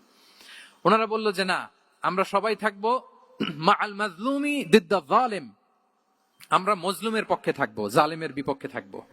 এবং যেই প্রতিজ্ঞা ওই কাজ। সবাই মিলে আস ইবনে ওয়াইলকে ধরলো, তার কাছ থেকে টাকা আদায় করে ওই ইয়ামানি ব্যবসায়ীর কাছে পৌঁছে দিয়ে তিনি মাজলুমকে সহায়তা করেছেন। সুবহানাল্লাহ। এবং এই টেন্ডেন্সি, এই জুলুম, চাঁদাবাজি যেগুলো ছিল মক্কার জমিনে, রাসূল সাল্লাল্লাহু আলাইহি ওয়াসাল্লাম এই সোশ্যাল রিফর্মের মাধ্যমে এটাকে সংস্কার করেছেন। তাহলে এই যে রিফর্ম সেন্ট্রিক আমাদের হইতে হবে। আমাদের সমাজেও এখন চাঁদাবাজি আছে না নাই বলেন? খুন খারাপি আছে না নাই? সামাজিক অনাচার। তাহলে ঐক্যবদ্ধ হইতে হবে আমাদেরকে রিফর্মের জন্য। যুবক যারা আমরা আছি, যাদেরকে আল্লাহ আমাদের বলার সুযোগ দিয়েছে, লেখার সুযোগ দিয়েছে, ফিল্ডে কাজের সুযোগ দিয়েছে, আমরা সবসময় মজলুমের পক্ষে থাকবো, আমরা সবসময় জালেমের বিপক্ষে থাকবো। আমাদের নীরবতা আর আমাদের নিশ্চুপ থাকাই জালিমদেরকে আরো বড় বড় জালিম বানিয়েছে। এজন্য নাহনু মাআল মাজলুম দিদ্দা যালিম, এটা হচ্ছে আমাদের স্লোগান। আমরা কাদের সাথে? মজলুমের সাথে। আওয়াজ করে বলেন, কার সাথে? ইত্তাকু দাওয়াতাল মাজলুম। রাসূল সাল্লাল্লাহু আলাইহি ওয়াসাল্লাম বলেন, তোমরা মাজলুমের কান্নাকে ভয় করো, কেননা মাজলুমের কান্না আর আল্লাহর মাঝে কোনো ফারাক থাকে না, কোনো পর্দা থাকে না, বদদোয়া করলেই কবুল হয়ে যায়। তাহলে এভাবে রাসূলুল্লাহ সাল্লাল্লাহু আলাইহি ওয়া আলিহি ওয়াসাল্লাম তিনি সোশ্যাল রিফর্ম করেছেন। আমরা যদি ওনার পলিটিক্যাল রিফর্মের দিকে তাকাই, তাহলে দেখব যে আমরা যদি কনস্টিটিউশন অফ মদিনার কথা বলি, মদিনার কনস্টিটিউশন, এটা কিন্তু রাসূল সাল্লাল্লাহু আলাইহি ওয়াসাল্লাম করেছেন। মদিনা চার্টার, এত চমৎকার চার্টার পৃথিবী আর দেখেনি। ওইটা থেকেই এখন সব গোটা বিশ্বের সংবিধান। এই যে আমাদের সংবিধান সংস্কার কমিশন আছে না একটা, নিশ্চয়ই তারা ওইটা থেকে অনেক বেনিফিটেড হতে পারবেন। আমাদের যে মদিনা চার্টার, রাসূল সাল্লাল্লাহু আলাইহি ওয়াসাল্লাম নিজে করা, এবং এটা একটা ইনক্লুসিভ চার্টার ছিল। মুসলিম, পেগানস, জুইশ, সব ধর্মের মানুষকে নিয়ে তিনি মদিনাতে ওয়ান উম্মাহ ঘোষণা দিয়েছিলেন। One ummah, we are one ummah. হোক তুমি পেগান মুশরিক, হোক তুমি জুইশ মানে ইহুদি, হোক তুমি মুসলিম, তুমি যেই ধর্মের হও না কেন, মদিনাকে রক্ষা করতে যে আমরা সবাই মিলে উম্মাহ ওয়াহিদা, আমরা সবাই মিলে কি উম্মাহ ওয়াহিদা। পৃথিবীর অনেক দেশ এই আইডিওলজিকে ধারণ করে হু হু করে এগিয়ে গিয়েছে। মালয়েশিয়াতে 3টা রেস, আমি তো প্রায় এক যুগ ওখানে, আমার 2টা ডিগ্রি ওখান থেকে, মাস্টার্স পিএইচডি। আমি কাছ থেকে তাদেরকে দেখার সুযোগ পেয়েছি। ওখানে মালয়েরা আছে, তামিলরা আছে, চাইনিজরা আছে, 3 জাতি মিলে ওদের স্লোগান হচ্ছে সাতু মালয়েশিয়া। মালয় ভাষায় সাতু মানে হচ্ছে ওয়ান, মালয় ভাষায় সাতু মানে কি ওয়ান। সাতু মালয়েশিয়া মানে আমরা হতে পারি চাইনিজ, হতে পারি তামিল, কিংবা হতে পারি মালয় ভূমিপুত্রা, কিন্তু সবাই মিলে দেশের স্বার্থে আমরা সবাই কি এক। এটাই লাগবে আমাদের নতুন বাংলাদেশে। জুলাই আপরাইজিং এর পরে আমাদের এই ঐক্যবদ্ধ থাকার বাংলাদেশ আমরা চাই কি চাই না বলেন? সাম্রাজ্যবাদকে রুখে দিতে, যে কোনো ষড়যন্ত্রকে রুখে দিতে ঐক্যবদ্ধ থাকার কোনো বিকল্প নাই, ঠিক কিনা বলেন? ঐক্যবদ্ধ থাকতে হবে আমাদেরকে, যেটা রাসূলুল্লাহ সাল্লাল্লাহু আলাইহি ওয়া আলিহি ওয়াসাল্লাম মদিনা চার্টারে আমাদেরকে শিখিয়েছেন যে আমরা ওয়ান উম্মাহ। তাহলে খারাপ নাম দেখলে চেঞ্জ করতেন, সমাজে খারাপ কিছু দেখলে সংঘবদ্ধ হয়ে তার বিরুদ্ধে দাঁড়াতেন। পলিটিক্যাল রিফর্ম করেছেন ওয়ান উম্মাহ গঠনের মধ্য দিয়ে। ফিনান্সিয়াল রিফর্ম যদি বলি, শুধু financial reforms by prophet Muhammad peace be upon him, এটা নিয়ে লম্বা কথা বলা যেতে পারে। শুধু একটা উদাহরণ দিয়ে শেষ করি। বিদায় হজের ভাষণে উনি সুদকে চিরতরে কবরস্থ করেছেন, সুদকে চিরতরে কবরস্থ করেছেন, এবং এটা অন্যের জন্য না, নিজের ঘর দিয়ে শুরু করেছেন। উনি বলেছেন যে এই হানাহানি, রক্তপাত এটা বন্ধ, আমার গোত্রের একটা এরকম রক্তের দাবি আছে, এটা আমি শেষ ঘোষণা করলাম। এরপর বললেন যে সুদ কবর দিলাম, অন্য জায়গা থেকে না, আমার পরিবার থেকে। রাসূল ইসলামের চাচা স্বয়ং আব্বাস রাদিয়াল্লাহু তাআলা আনহুর অনেক সুদের ট্রানজাকশন ছিল, ইন্টারেস্ট, সুদের ব্যবসা ছিল। রাসূল সাল্লাল্লাহু আলাইহি ওয়াসাল্লাম বলেন, আজকে থেকে এই সুদ আমি চিরতরে মাটির নিচে কবর দিয়ে দিলাম। আল্লাহু আকবার। দেখেন সোশ্যাল রিফর্ম। তাহলে পরিবর্তন করতে হলে আগে নিজের ঘর থেকে, আগে কোত্থেকে, নাকি ওই ফ্যামিলি থেকে? হ্যাঁ, আমাদের মধ্যে যেটা হয়, আমরা ওয়াজ নসিহত বা ভালো কথা শুনলেই এটাকে ধরে নিই যে এটা ওর জন্য, ওর জন্য। মানে প্রত্যেকটা ওয়াজই যে আমার জন্য হইতে পারে, প্রত্যেকটা নসিহাতের যে প্রাইম অডিয়েন্স আমি হইতে পারি, এইটা আমাদের মাথায় কেন যেন আসে না। আমরা কোনো ভালো নসিহত শুনলে আমরা ভাবি এটা আসলে সমাজে দরকার, ওর দরকার, আমার ভাইয়ের দরকার। কিন্তু এটা যে আমার দরকার, প্রতিটা নাসিহাতের প্রথম অডিয়েন্স হওয়া দরকার কে? আমি নিজে। তাহলে পরিবর্তন শুরু করতে হবে নিজ থেকে। ওর এই সমস্যা, ওর এই সমস্যা, ওর এটা। আরে মিয়া, তোমার কি সমস্যা ওইটা বলো।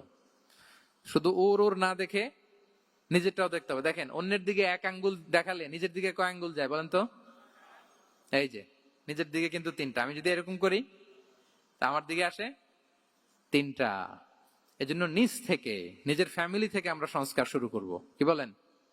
ওমরে ফারুক রাদিয়াল্লাহু তাআলা আনহু যখন ফ্যামিলি মিটিং এ বসতেন, উনি ওনার সন্তানদেরকে বলতেন, শোনো, তোমরা খলিফাতুল মুসলিমিন, আমিরুল মুমিনিনের সন্তান।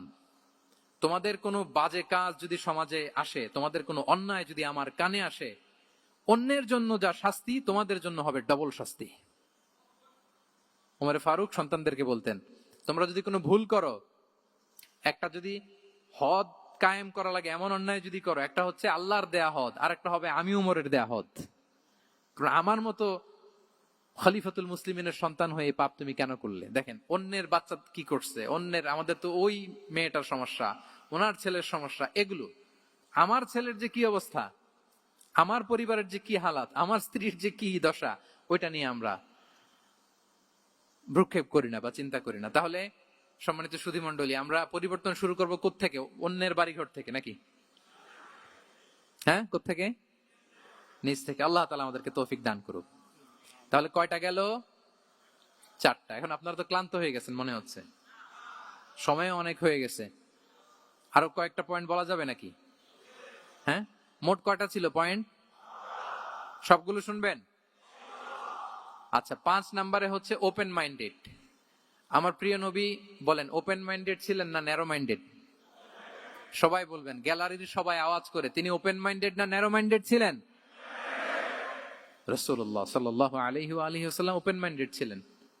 যে কেউ ওনাকে অ্যাপ্রোচ করতেন পারতেন easily. He was very approachable. ছোট বড় আবাল বৃদ্ধ বনিতা ওনার সাথে কথা বলতে স্বাচ্ছন্দ্য বোধ করতো, ভয় পেত না। এজন্য সিরাতের পরতে পরতে দেখবেন এক শিশু এসে প্রশ্ন করে, নারী এসে প্রশ্ন করে, বৃদ্ধ এসে প্রশ্ন করে, বন্ধু এসে প্রশ্ন করে, শত্রু এসে কনভারসেশন করে, সবাই এসে ওনার সাথে কথা বলতে পারতো। সুবহানাল্লাহ। এবং এগুলো উনি অ্যাকোমোডেট করতে পারতেন। কি করতে পারতেন?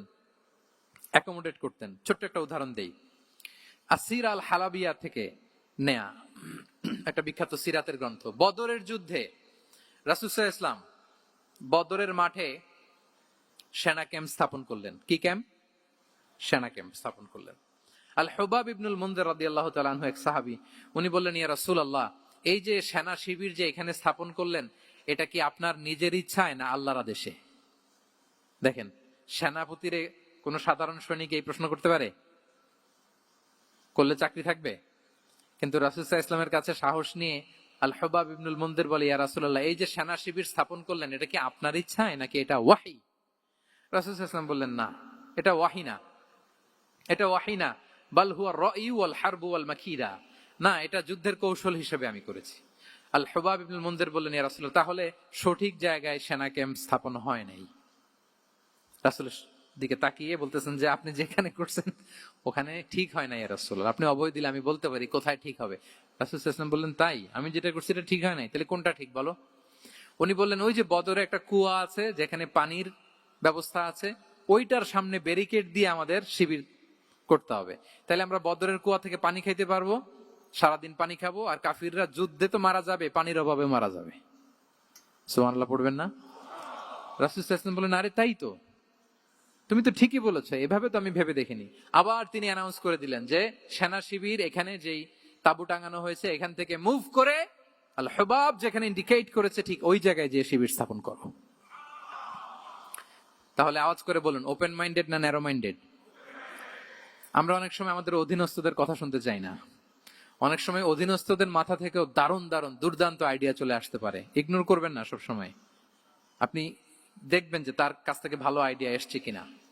তাহলে রাসূল সাল্লাল্লাহু আলাইহি ওয়াসাল্লাম এটাকে ইগনোর না করে অ্যাকোমোডেট করলেন। সুবহানাল্লাহ। খন্দক যুদ্ধের কথা যদি দেখি, পরীক্ষা খননের অ্যাডভাইস কে দিয়েছিল? মক্কার কোন লোক? মদিনার? কে দিয়েছিল? সালমান আল ফারিসি। বাড়ি কোথায়? ইরান, পারস্য। হি ওয়াজ পার্সিয়ান বেসিক্যালি। তাহলে দেখেন, সেই পারস্য থেকে এসে বললেন যে এখানে পরীক্ষা খনন করলে ভালো হয়। 5.5 কিলোমিটার পরীক্ষা খনন করে ফেললেন। 4.5 মিটার প্রশস্ত, 3.5 মিটার হচ্ছে এটার ডেপথ। পুরো মদিনার সবাই মিলে এটা করে ফেললেন। তার মানে আমি সব বুঝি, আমি সব জানি, এই মেন্টালিটি থেকে আমাদের বেড়ে আসতে হবে। এটা হচ্ছে একটা ন্যারো মাইন্ডেড পার্সোনালিটির অধিকারী, যে আমি যেটা বলছি ওইটা, এটার পরে কোনো কথা নেই, এটা ভুল। বরং আমার টিমের মধ্যে থেকে যদি কোনো ভালো অপিনিয়ন আসে সেটা আমি রিভাইজ করব। কি বলেন, পারা যাবে না? তাহলে ওপেন মাইন্ডেড পার্সোনালিটি ছিলেন রাসূলুল্লাহ সাল্লাল্লাহু আলাইহি ওয়াসাল্লাম। 6 নম্বরে চলে যাই। 6 নম্বর মাইন্ডসেট হচ্ছে এন্টারপ্রেনাল মাইন্ডসেট। এন্টারপ্রেনাল, এখন তো এটা আপনারা সবাই খুব বেশি শোনেন, এন্টারপ্রেনারশিপ, এন্টারপ্রেনাল। এন্টারপ্রেনাল মাইন্ডসেট আসলে অনেক কিছুর সমন্বয় হয়। 1 নম্বর, যার প্রোঅ্যাক্টিভ অ্যাটিটিউড যাদের থাকে, solution focused, not problem focused. Problem সৃষ্টি হইলে ওইদিকে ফোকাস না করে কিভাবে সলিউশন করা যায় ওইদিকে ফোকাস করতেন। এরপর যে হিউম্যান রিসোর্সের ভালো ম্যানেজ করতে পারে, রিসোর্স কম কিন্তু to take the best out of this resource. অনেকে দেখবেন যে ছোট্ট জিনিসকে অর্গানাইজ করে এত সুন্দর প্রেজেন্টেশন করে, আবার অনেকের অনেক আছে কিন্তু সেটাকে প্রেজেন্ট করতে পারে না। এরকম আছে না নাই? রাসূল সাল্লাল্লাহু আলাইহি ওয়াসাল্লাম অল্প রিসোর্স দিয়ে অনেক বড় কিছু অ্যারেঞ্জ করতে পারতেন। সুবহানাল্লাহ। এবং he was a very good talent hunter. রাসূল সাল্লাল্লাহু আলাইহি ওয়াসাল্লাম একজন চৌকস ট্যালেন্ট হান্টার ছিলেন। He was a very good observer. সাহাবীদের কার কি ট্যালেন্ট এটা তিনি নোট করতেন। যার যে দক্ষতা, তাকে তার ওই দক্ষতা দিয়ে ইসলামের সেবা করতে উৎসাহ দিতেন। যখনই কোনো প্রতিভাবান সাহাবীকে তিনি দেখেছেন, তিনি ইসলামের জন্য সেই প্রতিভাকে কাজে লাগানোর চেষ্টা করেছেন। একজনকে দিয়ে সবটা করেননি। আমাদের সমাজে এই একটা ভুল ধারণা আছে, আমরা অনেকে একজনের কাছ থেকে সব কামনা করি। একজন সব করতে পারে না, পারে? যারা পারেও কোনোটাই ভালোভাবে পারে না, সব পারে একটু একটু পারে। তো রাসূল সাল্লাল্লাহু আলাইহি ওয়াসাল্লাম ট্যালেন্ট হান্টার ছিলেন। যার যেখানে ট্যালেন্ট তাকে ওই কাজে লাগাতেন। বলেন তো, খালিদ বিন ওয়ালিদ রাদিয়াল্লাহু তাআলা আনহুকে আল্লাহ রাসূল সাল্লাল্লাহু আলাইহি ওয়াসাল্লাম কি কাজে লাগিয়েছিলেন? আওয়াজ করে বলুন। যুদ্ধে। অনেক পরে ইসলাম ধর্ম গ্রহণ করেছেন, কিন্তু যুদ্ধের অভিযানে পাঠিয়েছেন এবং পরবর্তীতে তিনি সেনা প্রধান হয়েছিলেন মুসলিম ব্যাটালিয়নের। কারণ উনি ওয়ার স্ট্র্যাটেজি জানতেন। ওনার আক্রমণের কারণে তো উহুদের প্রান্তরে মুসলিমরা প্রায় নাস্তানাবুদ হওয়ার অবস্থা, তাই না? অনেক পরে আল্লাহ তাআলা ওনাকে ইসলামের জন্য কবুল করলেন। তাহলে উনি ওয়ার স্ট্র্যাটেজি জানতেন, ফলে রাসূল সাল্লাল্লাহু আলাইহি ওয়াসাল্লাম ওনাকে যুদ্ধের জন্য কাজে লাগিয়েছেন। তাহলে সবাইকে একটা দিলে হবে না, প্যারাসিটামল 3 বেলা সবার জন্য হবে নাকি যার যে রোগ সে অনুযায়ী প্রেসক্রিপশন? হ্যাঁ, খালিদ বিন ওয়ালিদ রাদিয়াল্লাহু তাআলা আনহু তিনি সমরবিদ ছিলেন, রণকৌশলী। ওনাকে বানিয়েছেন সেনাপ্রধান। আওয়াজ করে বলুন, কি প্রধান? উনি সেনাপ্রধান হয়েছিলেন। আচ্ছা, আপনারা হাসান বিন সাবিত রাদিয়াল্লাহু তাআলা আনহুর নাম শুনেছেন নিশ্চয়ই। ওনাকেও তো যুদ্ধের ময়দানে পাঠিয়েছেন না? ওনারা পাঠিয়েছেন। ওনারা দিয়ে কি করছেন বলেন? কবিতা লিখতেন। ওনার কাব্য প্রতিভা ছিল। উনি বেসিক্যালি যুদ্ধ করতে জানতেন না, এজন্য রাসূল সাল্লাল্লাহু আলাইহি ওয়াসাল্লাম যুদ্ধে ওনাকে পাঠাতেনও না। বিভিন্ন যুদ্ধে ওনাকে না পাঠিয়ে নারীদেরকে, মদিনার নারী, শিশু, ভালনারেবলস যারা আছে তাদেরকে দেখভাল করার জন্য মদিনায় উনি রেখে যেতেন। কারণ আল্লাহ তাআলা ওনাকে কাব্য প্রতিভা দিয়েছিলেন। ওনার এক এক কবিতা পড়লে গায়ের লোম খাড়া হয়ে যায়। You will have goosebumps, literally আপনার গায়ের পশম দাঁড়িয়ে যাবে। এবং উনি ওনার কবিতা দিয়ে মুসলিমদেরকে, সাহাবীদেরকে উজ্জীবিত করতেন। মসজিদে নববীতে আল্লাহ রাসূল সাল্লাল্লাহু আলাইহি ওয়াসাল্লাম ওনার মিম্বারের পাশে শুধু হাসান বিন সাবিত রাদিয়াল্লাহু তাআলা আনহুর জন্য আলাদা একটা মিম্বার বানিয়েছিলেন, যে হাসান তুমি ওখানে উঠে কবিতা লিখে আমার সাহাবাদেরকে উজ্জীবিত করবে জিহাদের জন্য। আল্লাহু আকবার। তাহলে একজনকে সেনাপ্রধান, আরেকজনকে জাতীয় কবি, আরেকজনকে হাসান বিন সাবিত রাদিয়াল্লাহু তাআলা আনহুকে কি বানালেন? জাতীয় কবি বানালেন। আচ্ছা, হুযাইফা ইবনে ইয়ামান রাদিয়াল্লাহু তাআলা আনহু, উনার ছিল ডিটেকটিভ মাইন্ড, এজন্য উনাকে রাসূল সাল্লাল্লাহু আলাইহি ওয়াসাল্লাম মদিনার গোয়েন্দা বিভাগের প্রধান বানিয়েছেন, head of detective division. Huzaifa ibnul Yaman ছিলেন মদিনার কি? হেড অফ ইন্টেলিজেন্স, গোয়েন্দা বিভাগের প্রধান।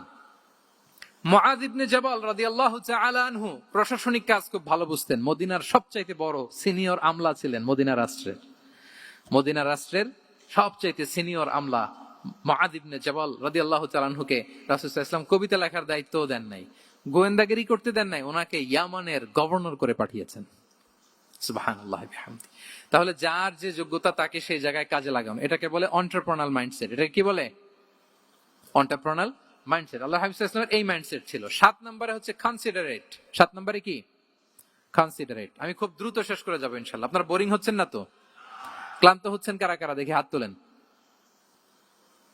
আচ্ছা, তাহলে একটা তাকবীর পড়ুন আওয়াজ করে, আল্লাহু আকবার। আর জোরে পড়ুন, আল্লাহু আকবার, আল্লাহু আকবার। মাশাআল্লাহ, এই তো ক্লান্তি টান্তি চলে গেছে না? এবার ঘুমটুম ঝিমুনি যেটা আসছে চলে গেছে আলহামদুলিল্লাহ। 7 নম্বর মাইন্ডসেট হচ্ছে কনসিডারেট মাইন্ডসেট। কনসিডারেট মানে হচ্ছে সুবিবেচক, যার বিবেচনা আছে, অথবা যে অন্যের প্রতি সহানুভূতিশীল, উচ্চ বিবেকবোধ সম্পন্ন ব্যক্তিত্ব। রাসূল সাল্লাল্লাহু আলাইহি ওয়াসাল্লাম he was the man of 6 senses. ওনার 6টা সেন্স কাজ করতে একসাথে। কয়টা? আমাদের করে কয়টা? 5টা তো আল্লাহ দিছে, অনেকের 3টাও কাজ করে না। কোন দিক দিয়ে কি হচ্ছে দিন দুনিয়ায় নাই, সে একেবারে অন্য জগতের মানুষ। কি হচ্ছে চোখ কান খোলা নাই, কিছু জানা নাই। কিন্তু রাসূল সাল্লাল্লাহু আলাইহি ওয়াসাল্লাম he was man of 6 senses. চারদিকে কোথায় কি হচ্ছে, কার একটু অসুবিধা হয়ে যাচ্ছে, কার একটু সমস্যা, খুব অন্যের ব্যথায় ব্যথিত ছিলেন, অন্যের দুঃখে দুঃখী ছিলেন, অন্যের প্রতি সহানুভূতি ছিলেন, ম্যান অফ 6 সেন্সেস ছিলেন তিনি। সিরাত থেকে দু একটা উদাহরণ দেখেন। একবার রাতের নামাজ, সম্ভবত এশার নামাজ, খুব ছোট্ট করে শেষ করে দিলেন। তো সাহাবারা জিজ্ঞেস করলেন, ইয়া রাসূলুল্লাহ, নামাজ তো এত তাড়াহুড়ো করতে আপনাকে কখনো দেখিনি। তিনি বললেন, আমি নামাজের মাঝখানে এক ছোট্ট বাচ্চার কান্না শুনেছি। আনাস রাদিয়াল্লাহু বর্ণনা করেন যে কানা রাসূল সাল্লাল্লাহু আলাইহি ওয়াসাল্লাম ইয়াসমাউ বুকা আস-সাবিয়্যি মা উম্মি। আমি যখন নামাজে ইমামতি করছি, পেছনে মহিলাদের কাতারের ওখান থেকে একটা ছোট্ট শিশুর কান্নার আওয়াজ আমার কানে আসলো। দেখেন কি সেন্স। তো আমার মনে হচ্ছিল বাচ্চার কান্নায় পেছনের কাতারে মায়ের বড্ড কষ্ট হচ্ছে। যে মাটা বাচ্চাটাকে নিয়ে এসছে উইমেন প্রেয়ার হলে, তাকে বাচ্চাটাকে ম্যানেজ করতে বা সামলাতে মায়ের বড্ড কষ্ট হয়ে যাচ্ছে আমার মনে হচ্ছে। এজন্য আমি নামাজটা একটু শর্টকাটে শেষ করে দিয়েছি। Could you imagine that? কি নবী আমরা পেয়েছি, কিরকম কনসিডারেট ছিলেন, কতটা সুবিবেচক ছিলেন, অন্যের প্রতি কতটা সহানুভূতিশীল ছিলেন তিনি, অন্যের যাতে কোনো সমস্যা না হয় এটা খেয়াল করতেন। মুআয ইবনে জাবাল রাদিয়াল্লাহু তাআলা আনহুকে মদিনার পাশেই এক মসজিদের ইমাম করে পাঠালেন। উনি ইমামতির দায়িত্ব পেয়ে একবার মাগরিবের নামাজে সূরা বাকারা তেলাওয়াত শুরু করলেন। কোরআনের সবচাইতে ছোট সূরা, তাই না? সূরাতুল বাকারা, হ্যাঁ, সবচেয়ে ছোট সূরা। তো ওনার হয়তো তেলাওয়াত করতে করতে একটা ইমোশন চলে আসছে। উনি তো সুরের ঝংকার দিয়ে তেলাওয়াত করতেছেন। এখন পিছনে যারা মুসল্লি ছিল এরা ছিল সব কৃষিজীবী সাহাবী। এরা কি ছিল? সারা দিন ওট দিয়ে, খেজুর গাছে পানি দিয়ে যান যায় কোন রকম ফরজ পেরে যায় ঘুমাইতে হবে। এই সাহাবীরা যখন পিছনে দাঁড়াইছে আর উনি ধরছে কোন সূরা? আওয়াজ করে বলুন না একটু, সূরাতুল বাকারা। এখন ওনারা তো আর থাকতে পারে না, ওনার সাথে থাকতে না পারে এক সাহাবী নামাজ রেখে দিয়ে ডাইরেক্ট রাসূল সাল্লাল্লাহু আলাইহি ওয়াসাল্লামের কাছে। কারণ বড় হুজুর তো আছে মদিনায়, যে বিচার দিছে ইয়া রাসূলুল্লাহ, দেখেন এমন একজনকে ইমাম করে অ্যাসাইন করেছেন, উনি মাগরিবের সালাতে সূরা বাকারা পড়ে, আর আমরা হচ্ছি কৃষিজীবী শ্রমজীবী সাহাবী, আমাদের তো এত বড় কেরাতের সাথে জয়েন করা সম্ভব না। রাসূল সাল্লাল্লাহু আলাইহি ওয়াসাল্লাম রেগে গেলেন, চেহারাটা আগুনের গোলার মতো লাল হয়ে গেল। মুআয ইবনে জাবাল রাদিয়াল্লাহু তাআলা আনহুকে ডেকে পাঠালেন, ডেকে বললেন, আফাত্তানুন আনতা ইয়া মুআয, আফাত্তান, তুমি কি ফিতনা সৃষ্টি করতেছো? ওখানে পাঠাইছি কমিউনিটির ইউনিটি ধরে রাখার জন্য, তুমি ওখানে যে ফিতনা সৃষ্টি করতেছো। তুমি কি সাব্বিহ ইসমা রাব্বিকাল আ'লা এই সূরা তোমার মুখস্থ নাই? ওয়াদ-দুহা ওয়াল-লাইলি ইযা সাজা এটা পারো না? ওয়াশ-শামসি ওয়া দুহাহা এটা মুখস্থ নাই? তো তুমি কেন এই সূরাগুলো দিয়ে নামাজ পড়াও না? কেন পড়াও না?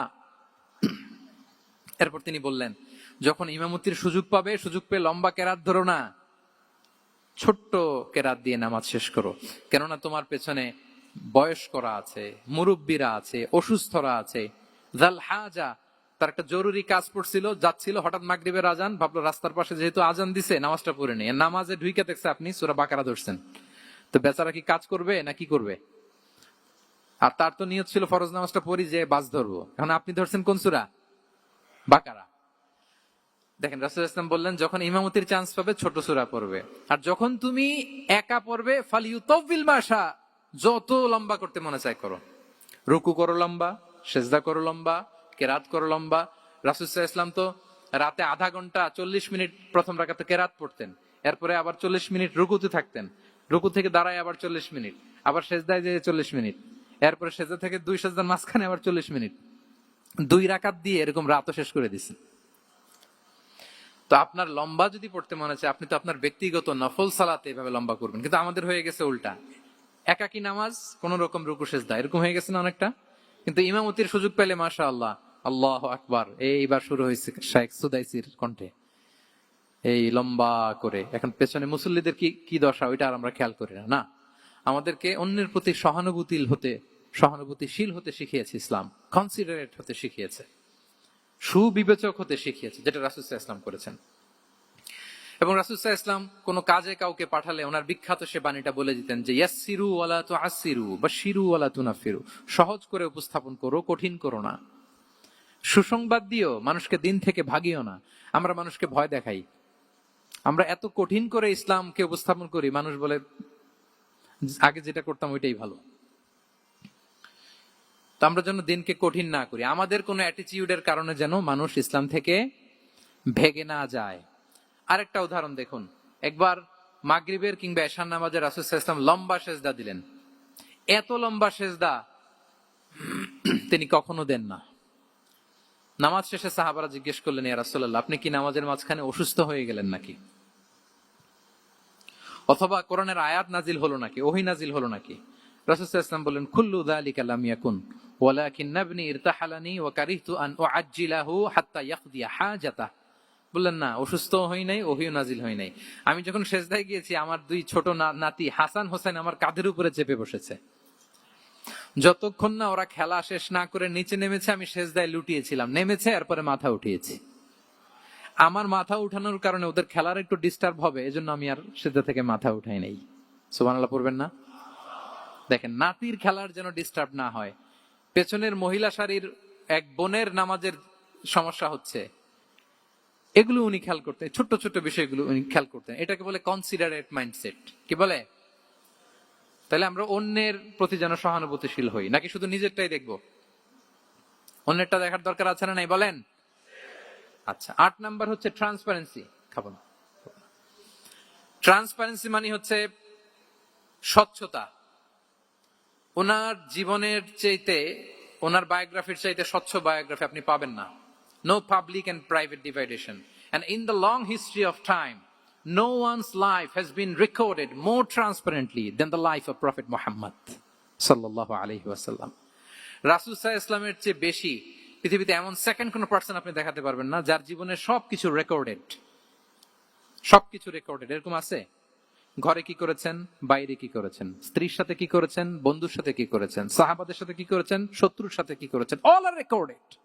সব এন্ড ক্রিস্টাল ক্লিয়ার, একেবারে স্বচ্ছ পানির মতো, স্ফটিক কাচের মতো ক্লিয়ার, ট্রান্সপারেন্ট। ওনার সব কাজে উনি স্বচ্ছতা বজায় রাখতে চাইতেন। কতটা স্বচ্ছ ছিলেন একটা মজার ঘটনা শোনায় আপনাদেরকে। সহিহ বুখারীতে এসেছে, রমাদানের শেষ 10 দিন, দ্য লাস্ট 10 days অফ রমাদানে তিনি ইতিকাফ করতেন। তো ইতিকাফ অবস্থায় স্ত্রীরা এসে রাতে দেখা করে যেত, জরুরি কথা আলাপ থাকলে সেরে যেত। একবার রাতে সফিয়া বিনতে হুয়াই ইবনে আখতাব রাদিয়াল্লাহু তাআলা আনহা আসলেন, ওনার স্ত্রী। কথা হলো এবার ওনাকে একটু এগিয়ে দিবেন। মসজিদ থেকে রাসূল সাল্লাল্লাহু আলাইহি ওয়াসাল্লাম বারান্দার দিকে পাশ দিয়ে আসলেন এগিয়ে দেওয়ার জন্য। ইন দ্য মিন টাইম, ভাই ভিডিও করবেন না, mobile should be in pocket. জি, বারবার বলবো না, পকেটে রাখ, অন্যদের ডিস্টার্ব হচ্ছে আমি দেখতেছি। হঠাৎ 2 জন আনসারী সাহাবী পাশ দিয়ে হেঁটে যাচ্ছেন। রাসূল সাল্লাল্লাহু আলাইহি ওয়াসাল্লাম আম্মাজানকে বিদায় দিবেন এখানে। হঠাৎ করে তিনি আওয়াজ করে বললেন, আলা রিসলিকুমা, এই দাঁড়াও। ওই সাহাবী 2 জন রাসূল সাল্লাল্লাহু আলাইহি ওয়াসাল্লামের সাথে কে এটা টের পায় নাই, বুঝতে পারে নাই। বোরকায় আবৃত কোন এক নারী দেখে রাসূল আর ওই নারীকে দেখে তারা আরো দ্রুত গতিতে হাঁটতে শুরু করে দিচ্ছে, আমরা চলে যাই এখান থেকে। দেখেন রাসূল সাল্লাল্লাহু আলাইহি ওয়াসাল্লাম নিজের অবস্থানকে ট্রান্সপারেন্ট করার জন্য বলে, আলা রিসলিকুমা, দাঁড়াও। দাঁড়ালেন। তখন রাসূল সাল্লাল্লাহু আলাইহি ওয়াসাল্লাম বললেন যে, ইন্নাহা উম্মুকুম সফিয়া, আমার পাশে যাকে দেখতে পাচ্ছ বলে দেয়া ভালো যে সে কিন্তু অন্য কোনো নারী নয়, সে তোমাদের মা উম্মুল মুমিনিন সাফিয়া। সাহাবারা বলে সুবহানাল্লাহ ইয়া রাসূলুল্লাহ, ইয়া রাসূলুল্লাহ এ কেমন কথা, আপনি কেন আমাদের কাছে জবাবদিহি করতে যাচ্ছেন বা ক্লারিফাই করছেন? আপনার পাশে কোনো নারী এত রাতে যদি দাঁড়িয়ে থাকে, তিনি তো আমাদের মাদের মধ্যে থেকেই তো একজন হবেন, কেন আপনি বলতেছেন? তখন রাসূল সাল্লাল্লাহু আলাইহি ওয়াসাল্লাম বললেন যে না, ইন্না শাইতানা ইয়াজরি মিনাল ইনসানি মাজরাদ দাম, শয়তান মানুষের রগে রগে চলাচল করে। ওয়া ইন্নী খাশিতু আইয়ুকযিফা ফি কুলুবিকুমা শাররান, আরেক বর্ণনায় আছে শাইআন, আমার ভয় হয় হয়তো শয়তান কোন সন্দেহের উদ্রেক তোমাদের হৃদয়ে ঢুকায় দিতে পারে। সুবহানাল্লাহ।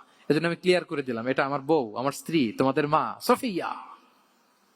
দুজন সাহাবী যদি চলে যায়, এমন হতেই পারতো বাড়িতে যে একজন আরেকজনকে জিজ্ঞেস করতে পারতো যে আচ্ছা নবীর পাশে যে কালো বোরকা পরা মহিলাটা ছিল দেখছো না, এটা কে? তখন একজন হয়তো বলতো কে আর হবে, আমাদের মাই তো হবে, কোন এক মা। আরেকজন বলবে আমাদের উম্মুল মুমিনিনের কেউ ছিল নাকি অন্য কেউ। এরকম একটা হুট করে সন্দেহের উদ্রেক মাথায় আসতে পারে না যে ওনার স্ত্রী ছিল না অন্য কেউ ছিল? আসতে পারে কি পারে না বলেন? ওই সন্দেহের অবকাশটুকু রাসূল সাল্লাল্লাহু আলাইহি ওয়াসাল্লাম রাখেন নাই। উনি বলে দিলেন যে এটা তোমাদের মা, এটা সাফিয়া। এই সন্দেহের অবকাশের কোনো সুযোগ নাই। তাহলে রাসূল সাল্লাল্লাহু আলাইহি ওয়াসাল্লামের পুরো লাইফ ছিল ট্রান্সপারেন্ট, একেবারে স্বচ্ছ। আমি অনেক পয়েন্টস নিয়ে এসেছি, এটা 2-3 ঘন্টার আলোচনায় চলে যাবে। আমি প্রত্যেকটা পয়েন্টে একটা বা দুইটা ঘটনা দিয়ে শেষ করতেছি। তাহলে রাসূল সাল্লাল্লাহু আলাইহি ওয়াসাল্লামের লাইফ তিনি কত স্বচ্ছতার সাথে কাটিয়েছেন, এটা ক্লিয়ার না আমাদের সাথে? Transparent mindset. 9 নাম্বার হচ্ছে অ্যাপ্রিসিয়েটিভ। 9 নাম্বার কি? অর্থাৎ অন্যের প্রশংসা করা। আমরা অনেক সময় অন্য কেউ ভালো কাজ করলে এপ্রিসিয়েট করতে চাই না। আমরা গুণমুগ্ধ হই কিন্তু গুণগ্রাহী হতে চাই না। অন্যরে ক্রেডিট দিতে চাই না, তার ভালো কাজের স্বীকৃতি দিতে চাই না। হয়তো আমার দলের লোক না, বা আমার চিন্তার লোক না, বা আমার সার্কেলের লোক না, তার প্রশংসা করতে চাই না, তার গুণগ্রাহী হতে চাই না। এরকম মেন্টালিটি আমরা অনেকে ক্যারি করি না? রাসূল সাল্লাল্লাহু আলাইহি ওয়াসাল্লাম এটা করেননি। ভালো কিছু দেখলে মুসলিম হোক অমুসলিম হোক এপ্রিসিয়েট করতেন। Basically he develop the culture of appreciation. এটা আমাদের করতে হবে। আপনার ছেলে ভালো কিছু করেছে, এপ্রিসিয়েট করেন, ও কনফিডেন্স ফিরে পাবে। আপনার স্ত্রী ভালো রান্না করেছে, এপ্রিসিয়েট করেন, সে আনন্দিত হবে। আপনার বন্ধু ভালো কিছু একটা করেছে, তাকে ইন্সপায়ার করেন, এপ্রিসিয়েট করেন। রাসূল সাল্লাল্লাহু আলাইহি ওয়াসাল্লাম একবার এক বৈঠকে 8 জন সাহাবীকে 8টা কমপ্লিমেন্ট দিয়েছেন, 8টা অ্যাপ্রিসিয়েশন দিয়েছেন। তিনি বলেছেন আরহামু উম্মতি বি উম্মতি আবু বকর। দেখেন 8 জন সাহাবীর 8টা গুণের বর্ণনা দিচ্ছেন। তিনি বললেন আমার উম্মতের মধ্যে সবচাইতে রহম দিলের সাহাবী হচ্ছে কে? সবাই বলুন তো কে? আবু বকর রাদিয়াল্লাহু তাআলা। এত রহম দিলের ছিলেন, উনি যখন আল্লাহ রাসূল সাল্লাল্লাহু আলাইহি ওয়াসাল্লামের ইন্তেকালের পরে মসজিদে নববীতে যখন নামাজে দাঁড়াতেন, কান্নার চোটে উনি কেরাতই পড়তে পারতেন না। কমপ্লেইন করতো সাহাবারা যে আমরা তো কেরাত বুঝি না, একটু স্পষ্ট করে পড়েন, কান্না একটু থামান। কেন কাঁদতেন? কারণ উনি যখন নামাজে দাঁড়াতেন ওনার ফিলিংসটা হতো এরকম যে কাইফা আকুমু মাকামা রাসূলিল্লাহ, আমি রাসূলের জায়গায় কিভাবে দাঁড়াই? এখানে তো আমার রাসূল দাঁড়িয়ে ইমামতি করেছেন, আমি নবীর জায়গায় দাঁড়িয়ে কিভাবে নামাজটা পড়াই? এই অনুভব থেকে উনি যে কাঁদতে শুরু করতেন, এই কান্নার ধাক্কায় উনি আর তেলাওয়াতই আগাতে পারতেন না। আরহামু উম্মতি বি উম্মতি আবু বকর। আমার উম্মতের মধ্যে সবচাইতে রহম দিলের হচ্ছেন আবু বকর। ও আসাদ্দুহুম ফি আমরিল্লাহি উমর। দেখেন প্রশংসা করতেছেন। আর আমার উম্মতের মধ্যে আল্লাহর দ্বীন বাস্তবায়নে সবচাইতে কঠোর হচ্ছে ওমর। মুনাফিকরা ওনাকে জমের মতো ভয় পেত, ইভেন শয়তান ভয় পেত। রাসূল সাল্লাল্লাহু আলাইহি ওয়াসাল্লাম বলেন ওমর তুমি যদি এই রাস্তা দিয়ে হাঁটো, শয়তান যদি দেখতে পায়, শয়তান এই রাস্তা রেখে দিয়ে অন্য কোনো রাস্তা থাকলে ওইটা দিয়ে হাঁটে। সুবহানাল্লাহি ওয়া বিহামদিহি।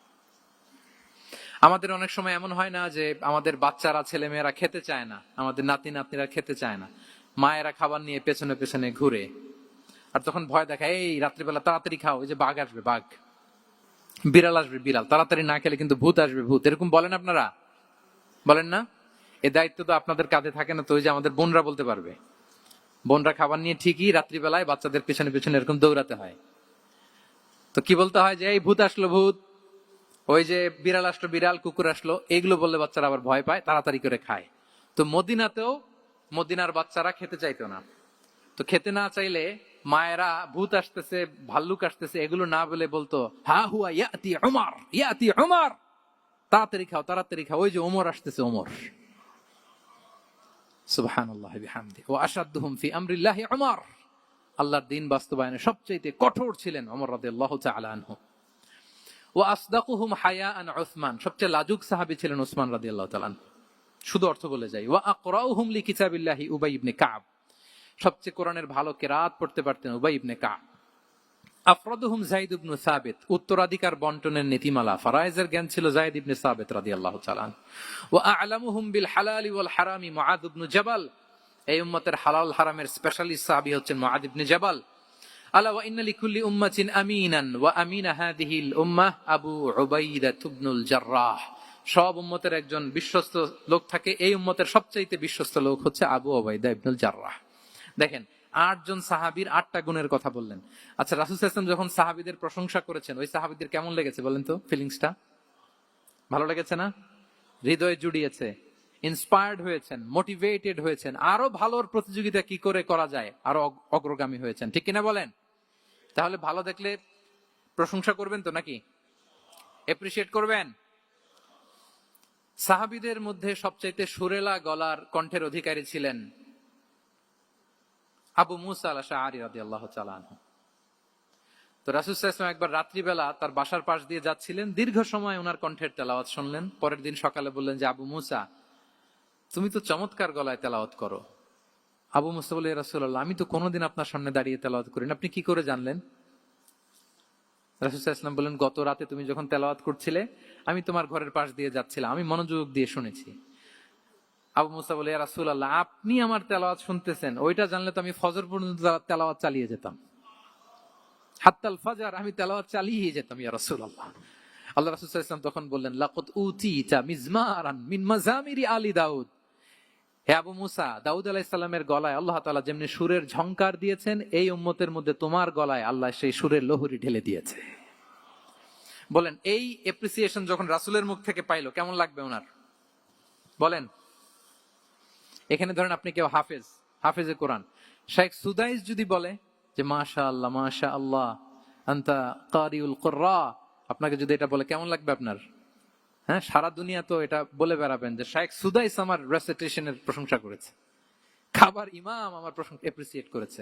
আর স্বয়ং রাসূলুল্লাহ সাল্লাল্লাহু আলাইহি ওয়াসাল্লাম যখন বলে তোমার গলায় আল্লাহ সুরের ঝংকার ঢেলে দিয়েছে, তখন ওনার কেমন লেগেছে? এজন্য আপনার ছেলে মেয়ে স্ত্রী বন্ধু আপনার সার্কেলের কেউ কোনো ভালো কাজ করলে কৃপণতা করবেন না, এপ্রিসিয়েট করুন। রাসূল সাল্লাল্লাহু আলাইহি ওয়াসাল্লাম এপ্রিসিয়েশন আমাদেরকে শিখিয়েছেন। ইভেন মুখাইরেক নামে এক ইহুদি ছিল, মদিনার সব ইহুদিরা বিট্রে করেছে, কিন্তু এই মুখাইরেক নামে এক ইহুদি উহুদের যুদ্ধে মুসলিমদের পক্ষে লড়াই করে নিহত হয়েছে। সে তার কথা রেখেছে। মুসলিম সাহাবীদের শহীদদের লাশের সাথে যখন এই ইহুদি তার লাশও আনা হলো, রাসূল সাল্লাল্লাহু আলাইহি ওয়াসাল্লাম তার দিকে তাকায় বললেন, মুখাইরিক খায়রু ইয়াহুদ, Mukhayriq is the best among Jewish. তিনি বললেন, মুখাইরিক, এই পৃথিবীতে যত ইহুদি আছে এখানকার ইহুদিদের মধ্যে মুখাইরিক হচ্ছে সবচেয়ে শ্রেষ্ঠ ইহুদি। দেখেন, মুখাইরিক কোন ধর্মের ছিলেন? মুসলিম নাকি? কোন ধর্মের? ইহুদি হওয়ার পরেও তাকে এপ্রিসিয়েশন করতে রাসূল সাল্লাল্লাহু আলাইহি ওয়াসাল্লাম ভুলেন নাই। তাহলে আমরা যেন এপ্রিসিয়েটিভ মাইন্ডসেটের অধিকারী হই। কটা গেল? 10 নম্বরে হচ্ছে ফ্লেক্সিবল। 10 নম্বরে কি?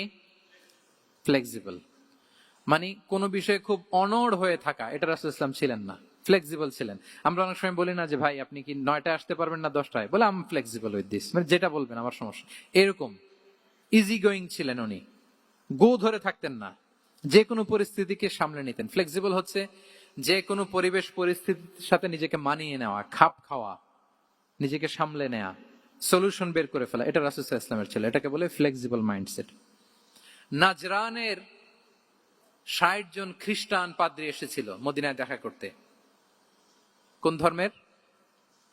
খ্রিস্টান। সবাই আওয়াজ করে বলুন, কোন ধর্মের? খ্রিস্টান। এখন এত মানুষকে সম্মানিত মেহমান কোনি কোথায় বসতে দিবেন? পরামর্শ করলেন কোথায় বসতে দেওয়া যায়। এক সাহাবী বলে, আমার কাছে কিছু খেজুর পাতা আছে, ওটা বিছায়া একটা জায়গা করি, ওখানে বসি। রাসূল সাল্লাল্লাহু আলাইহি ওয়াসাল্লাম বললেন, না, দামি মেহমান, এটা হয়? আরেকজন বলে, বিকেল বেলায় তো সূর্য পড়ে যাবে, পাহাড়ের ছায়ায় উহুদ পাহাড়ের ওই পাশে যেয়ে বসি। রাসূল সাল্লাল্লাহু আলাইহি ওয়াসাল্লাম বললেন, না, এটাও তো হয় না। বলতে বলতে ওই 60 জন পাদ্রী চলেই আসছেন এই মানে বিদেশি মেহমান, ফরেন ডেলিগেশন। কি করবেন? রাসূল সাল্লাল্লাহু আলাইহি ওয়াসাল্লাম 60 জনকে মসজিদে নববীর ভেতরে নিয়ে বসালেন। সুবহানাল্লাহ পড়তে পারলেন না? মসজিদে নববীর ভেতরে বসালেন। এবং সিরাতে ইবনে ইসহাকে এসেছে যে তখন ওদের আবার এবাদতের সময় হয়েছে, রাসূল ইসলাম তাদেরকে এবাদতেরও সুযোগ দিয়েছেন। তাদের কেবলা পূর্ব দিকে, তারা পূর্ব দিকে হয়ে 60 জন ওখানে এবাদত করেছে, তাদের ধর্ম রীতি অনুযায়ী সালাত আদায় করছে। দেখেন কতটা ফ্লেক্সিবল, কতটা ফ্লেক্সিবল ছিলেন রাসূল সাল্লাল্লাহু আলাইহি ওয়াসাল্লাম। ফজরের সালাতের পরে ঘরে ঢুকেই আম্মা জান আয়েশাকে জিজ্ঞেস করতেন, কোনো খাবার আছে? আম্মা জান আয়েশা যদি বলতেন আছে, তিনি সেটা খেতেন। কোনদিন যদি বলতেন না ইয়া রাসূলুল্লাহ, ঘরে তো খাবার নাই, তখন রাসূল সাল্লাল্লাহু আলাইহি ওয়াসাল্লাম বলতেন ফাইন্নী সাইম, অসুবিধা নাই, খাবার যেহেতু নাই আমি রোজা রেখে দিলাম। কত ইজি গোয়িং। আচ্ছা আমরা হলে কি করতাম বলেন তো? ফজরের পরে ঘরে গেছেন, আপনি বড় সাহেব না, এবার যাওয়ার পরে জিজ্ঞেস করছেন কি আছে খাবার দাও, যদি বলে ঘরে কিছু নাই, কি বলবেন দেখি, কয়েকটা উত্তর আসুক। ফজরে মসজিদে অনেক কিছু করে টোরে ক্ষুধা পেটে ঘরে গেলেন, যে বললেন যে টেবিলে বসে বললেন যে খাবার দাও, এখন বলে যে কিছু নাই ঘরে, কি উত্তর আসবে? এখান থেকে একটা উত্তর আসুক, বলেন কি বলবেন? হ্যাঁ, খবর আছে। এই তো, এদিকে বলেন, আপনি কি বলবেন? আপনারা আলহামদুলিল্লাহ বলে না, কিন্তু বাসায় বলে না। পিছনে ভাবিরা আছে, এখন কিন্তু রিপোর্ট নেওয়া যাবে সহজে। তো যদি আমরা আলহামদুলিল্লাহ বলি, that is called easy going and flexible mindset. এটাই হওয়া উচিত, এটাই হওয়া উচিত। খাবার থাকলে খেতেন, না থাকলে বলতেন okay I am fasting, it's not a big deal, ফাইন্নী সাইম, যেহেতু নাই কি আর করবো, আমি রোজা রেখে দিলাম। এরকম ইজি গোয়িং ছিলেন। দেখেন his life was so simple but so special. Muhammad সাল্লাল্লাহু আলাইহি ওয়াসাল্লাম তাহলে ফ্লেক্সিবল ছিলেন। কয়টা গেল? আর কয়টা বাকি? আচ্ছা 5 মিনিটে শেষ করে দেই। 11 নাম্বার হচ্ছে অপটিমিস্টিক মাইন্ডসেটের অধিকারী ছিলেন। অপটিমিস্টিক, পেসিমিস্টিক ছিলেন না, মানে ইতিবাচক চিন্তা করতেন সবসময়। সবসময় কি চিন্তা করতেন? আপনি আজকের এই হল রুমের কিছু ভুল ধরতে পারবেন না? যদি বলে যে কয়েকটা ভুল ধরেন, বলবেন যে এই সমস্যা, সাউন্ডের সমস্যা, ওইদিকে এটা নাই, ওইদিকে এটা নাই, এটা হচ্ছে ভুল। আপনি পেসিমিস্টিকটা ধরলেন। এবার যদি বলা হয় আজকের এই প্রোগ্রামের কয়েকটা পজিটিভ দিক বলেন, তখন আপনি কিন্তু কয়েকটা পয়েন্ট বের করতে পারবেন যে এটা ছিল একটা ইতিবাচক দিক, এই প্রোগ্রামের এটা ছিল একটা পজিটিভ দিক।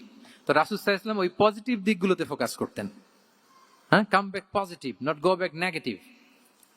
রাসূল সাল্লাল্লাহু আলাইহি ওয়াসাল্লামের কাছে এসে যদি কেউ বলতে রাসূলুল্লাহ আমি খুব অসুস্থ, আমি খুবই অসুস্থ, রাসূল সাল্লাল্লাহু আলাইহি ওয়াসাল্লাম কি বলতেন জানেন?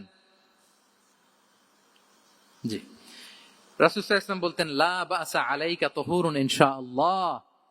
ইয়া রাসূলুল্লাহ আমি অসুস্থ। রাসূল সাল্লাল্লাহু আলাইহি ওয়াসাল্লাম বলতেন আরে don't worry, it will cleanse up you from your sins if Allah wish, ইনশাআল্লাহ। এতে তোমার যে গুনাহ টুনা আছে, পাপ আছে, এই পাপগুলোকে আল্লাহ তাআলা এই অসুস্থতা দিয়ে মোচন করে দিচ্ছেন। পড়েন সুবহানাল্লাহ। তাইলে আপনি অসুস্থতার মধ্যে একটু হালকা হলেন না, যে জ্বরে ভুগতেছি কিন্তু এই জ্বরে নাকি আমার গুনাহ মাফ হয়ে যায়। পেটের ব্যথায় আক্রান্ত, মাথা ব্যথায় আক্রান্ত, কিন্তু এটাতে নাকি আল্লাহ আমার পাপ মোচন করে দেয়, তাহলে একটু ভাল লাগবে না? তাহলে দেখেন একটা কঠিন পরিবেশকে রাসূল সাল্লাল্লাহু আলাইহি ওয়াসাল্লাম সহজ করতেন। অসুস্থ শুনলেই লা বাস তুহুরুন ইনশাআল্লাহ, আর কিছু হবে না, আল্লাহ তোমার গুনাহ মাফ করে দিচ্ছে। অসুস্থ ব্যক্তি দেখলেই মাথায় হাত দিয়ে দোয়া করতেন আল্লাহুম্মা রাব্বান নাস আযহিবিল বাস ইশফি আনতাশ শাফি লা শিফাআ ইল্লা শিফাউক শিফাআন লা ইউগাদিরু সাকামা। উজ্জীবিত হয়ে যেত অসুস্থ ব্যক্তি। আমরা কি করি? আমরা কি করি? কাউকে অসুস্থ দেখলে, রোগাক্রান্ত দেখলে, ওই রোগে সবচাইতে কষ্ট পেয়ে যে মারা গেছে তার ঘটনা বলা শুরু করি। হায় রে ভাই, আপনার ক্যান্সার, আমার এক খালা ছিল ক্যান্সারের 4th স্টেজে চলে গেছিল, 14টা কেমো দেয়া লাগছে, এই যে ফিরিস্তি, একেবারে ওনার দাফন কাফন পর্যন্ত। এখন বলেন ওই লোক যাও সুস্থ ছিল, এখন আর সুস্থ থাকবে? কথা বলেন, থাকবে? একটা দিব্যি সুস্থ মানুষকে যদি আপনি বলেন ভাই আপনাকে দেখতে কেমন যেন একটু রোগা রোগা লাগতেছে, অসুস্থ নাকি? এরপরে প্ল্যান করে ধরেন আপনি বললেন, উনি আবার ওইদিকে যাওয়ার পরে আরেকজনকে প্ল্যান করে বলতে বললেন, বললো ভাই ব্যাপার কি, চেহারাটা কেমন শুকনা শুকনা। এরকম 5 জন বলার পরে ওই বিকেলে কাঁথা গায়ে দিয়ে শুয়ে ফেলবে বিছানায়। তো আপনি অসুস্থ এমনি বানায় ফেলছেন। কিন্তু রাসূলুল্লাহ সাল্লাল্লাহু আলাইহি ওয়া আলিহি ওয়াসাল্লাম উনি বলতেন লাবাস লাবাস আলাইক তুহুরুন ইনশাআল্লাহ, আরে সুস্থ হয়ে যাবা। এজন্য দেখতে গেলে আপনি উৎসাহিত করবেন, বলবেন আরে ভাই আপনারা তো খুব সুস্থ লাগতেছে। কে বলছে আপনি অসুস্থ? অসুস্থতার কোনো ছোঁয়াই তো আপনার মধ্যে নাই। হ্যাঁ, you are looking very fine, চমৎকার লাগতেছে আপনার, কে বলছে? তো ভালো হয়ে যাচ্ছেন। এটা বললে উনি আশা পায়। আর আপনি যদি ওই রোগে সবচেয়ে কষ্ট পেয়ে যে মারা গেল, এই ঘটনা যদি ওনারে শোনান, উনি বাঁচবে বলেন? তাহলে আমরা মানুষকে উৎসাহিত করব, অপটিমিস্টিক হব, পেসিমিস্টিক হব না। এবার বলুন, হুনাইনের যুদ্ধে কুইজ, হুনাইনের যুদ্ধ কত হিজরিতে হয়েছিল? কত? সপ্তম, অষ্টম? হ্যাঁ, মাত্র 2-4 জন বলতেছে। আমাদের ওই যে হাসানা ফাউন্ডেশনের একটা সিরা অলিম্পিয়াড চলতেছে, এটাতে অংশগ্রহণ করতে হবে আপনাদের। আমরা প্রতিদিন একটা করে কুইজ জানান দিচ্ছি মানুষদেরকে, একেবারে সব মুখস্থ হয়ে যাবে ইনশাআল্লাহ। তাহলে অষ্টম হিজরিতে হাওয়াজিন বনু সাকিব গোত্রের বিশাল ব্যাটালিয়ন নিয়ে ওরা আসছে, এবং ওরা আসছে যে আমরা শুধু একা যাব না, আমাদের স্ত্রী বাচ্চা কাচ্চা, আমাদের যার ঘরে যত সম্পদ আছে সব নিয়ে মরুভূমিতে যাব। এটা নিয়ে যাব কেন? সবার মধ্যে যেন ইন্সপিরেশন আসে যে যদি আমরা হারি, আমরা সব শেষ, আমাদের সম্পদও নিয়ে যাবে। আর এগুলো রক্ষার জন্য হলেও মোহাম্মদের বিরুদ্ধে আমাদেরকে জয়লাভ করতে হবে। কি টেকনিক দেখেন! সব যখন নিয়ে দাঁড়াইছে বিশাল বাহিনী, এক সাহাবী এসে বলল, ইয়া রাসূলুল্লাহ, কালকে তো আমাদের খবর আছে, এই বাহিনীকে আমরা কি করে পরাস্ত করব? ইয়া রাসূলুল্লাহ, এসে দেখুন, পাহাড় থেকে দেখুন কত বিশাল বাহিনী। রাসূল সাল্লাল্লাহু আলাইহি ওয়াসাল্লাম দেখা মাত্রই বললেন, তিলকা গনিমাতুল মুসলিমিনা গাদান ইনশাআল্লাহ। আরবি যারা বুঝেন যে it will be the war booty for the Muslim community tomorrow ইনশাআল্লাহ। আরে এগুলো তো আমরা সব গনিমত আকারে ব্যাগে কইরা মদিনায় নিয়ে যাব। এই যুদ্ধে জয়লাভ করে যা আছে এগুলো উটে করে ওয়ার বুটি হিসেবে মদিনায় নিয়ে যাব। বলার সাথে সাথে সাহাবীদের সব ভয় দূর হয়ে গেল, আবার প্রাণ ফিরে পেলেন, সজীব হয়ে উঠলেন, উজ্জীবিত হলেন। তাহলে আমরা অপটিমিস্টিক হব, আমরা ইতিবাচক চিন্তা করব।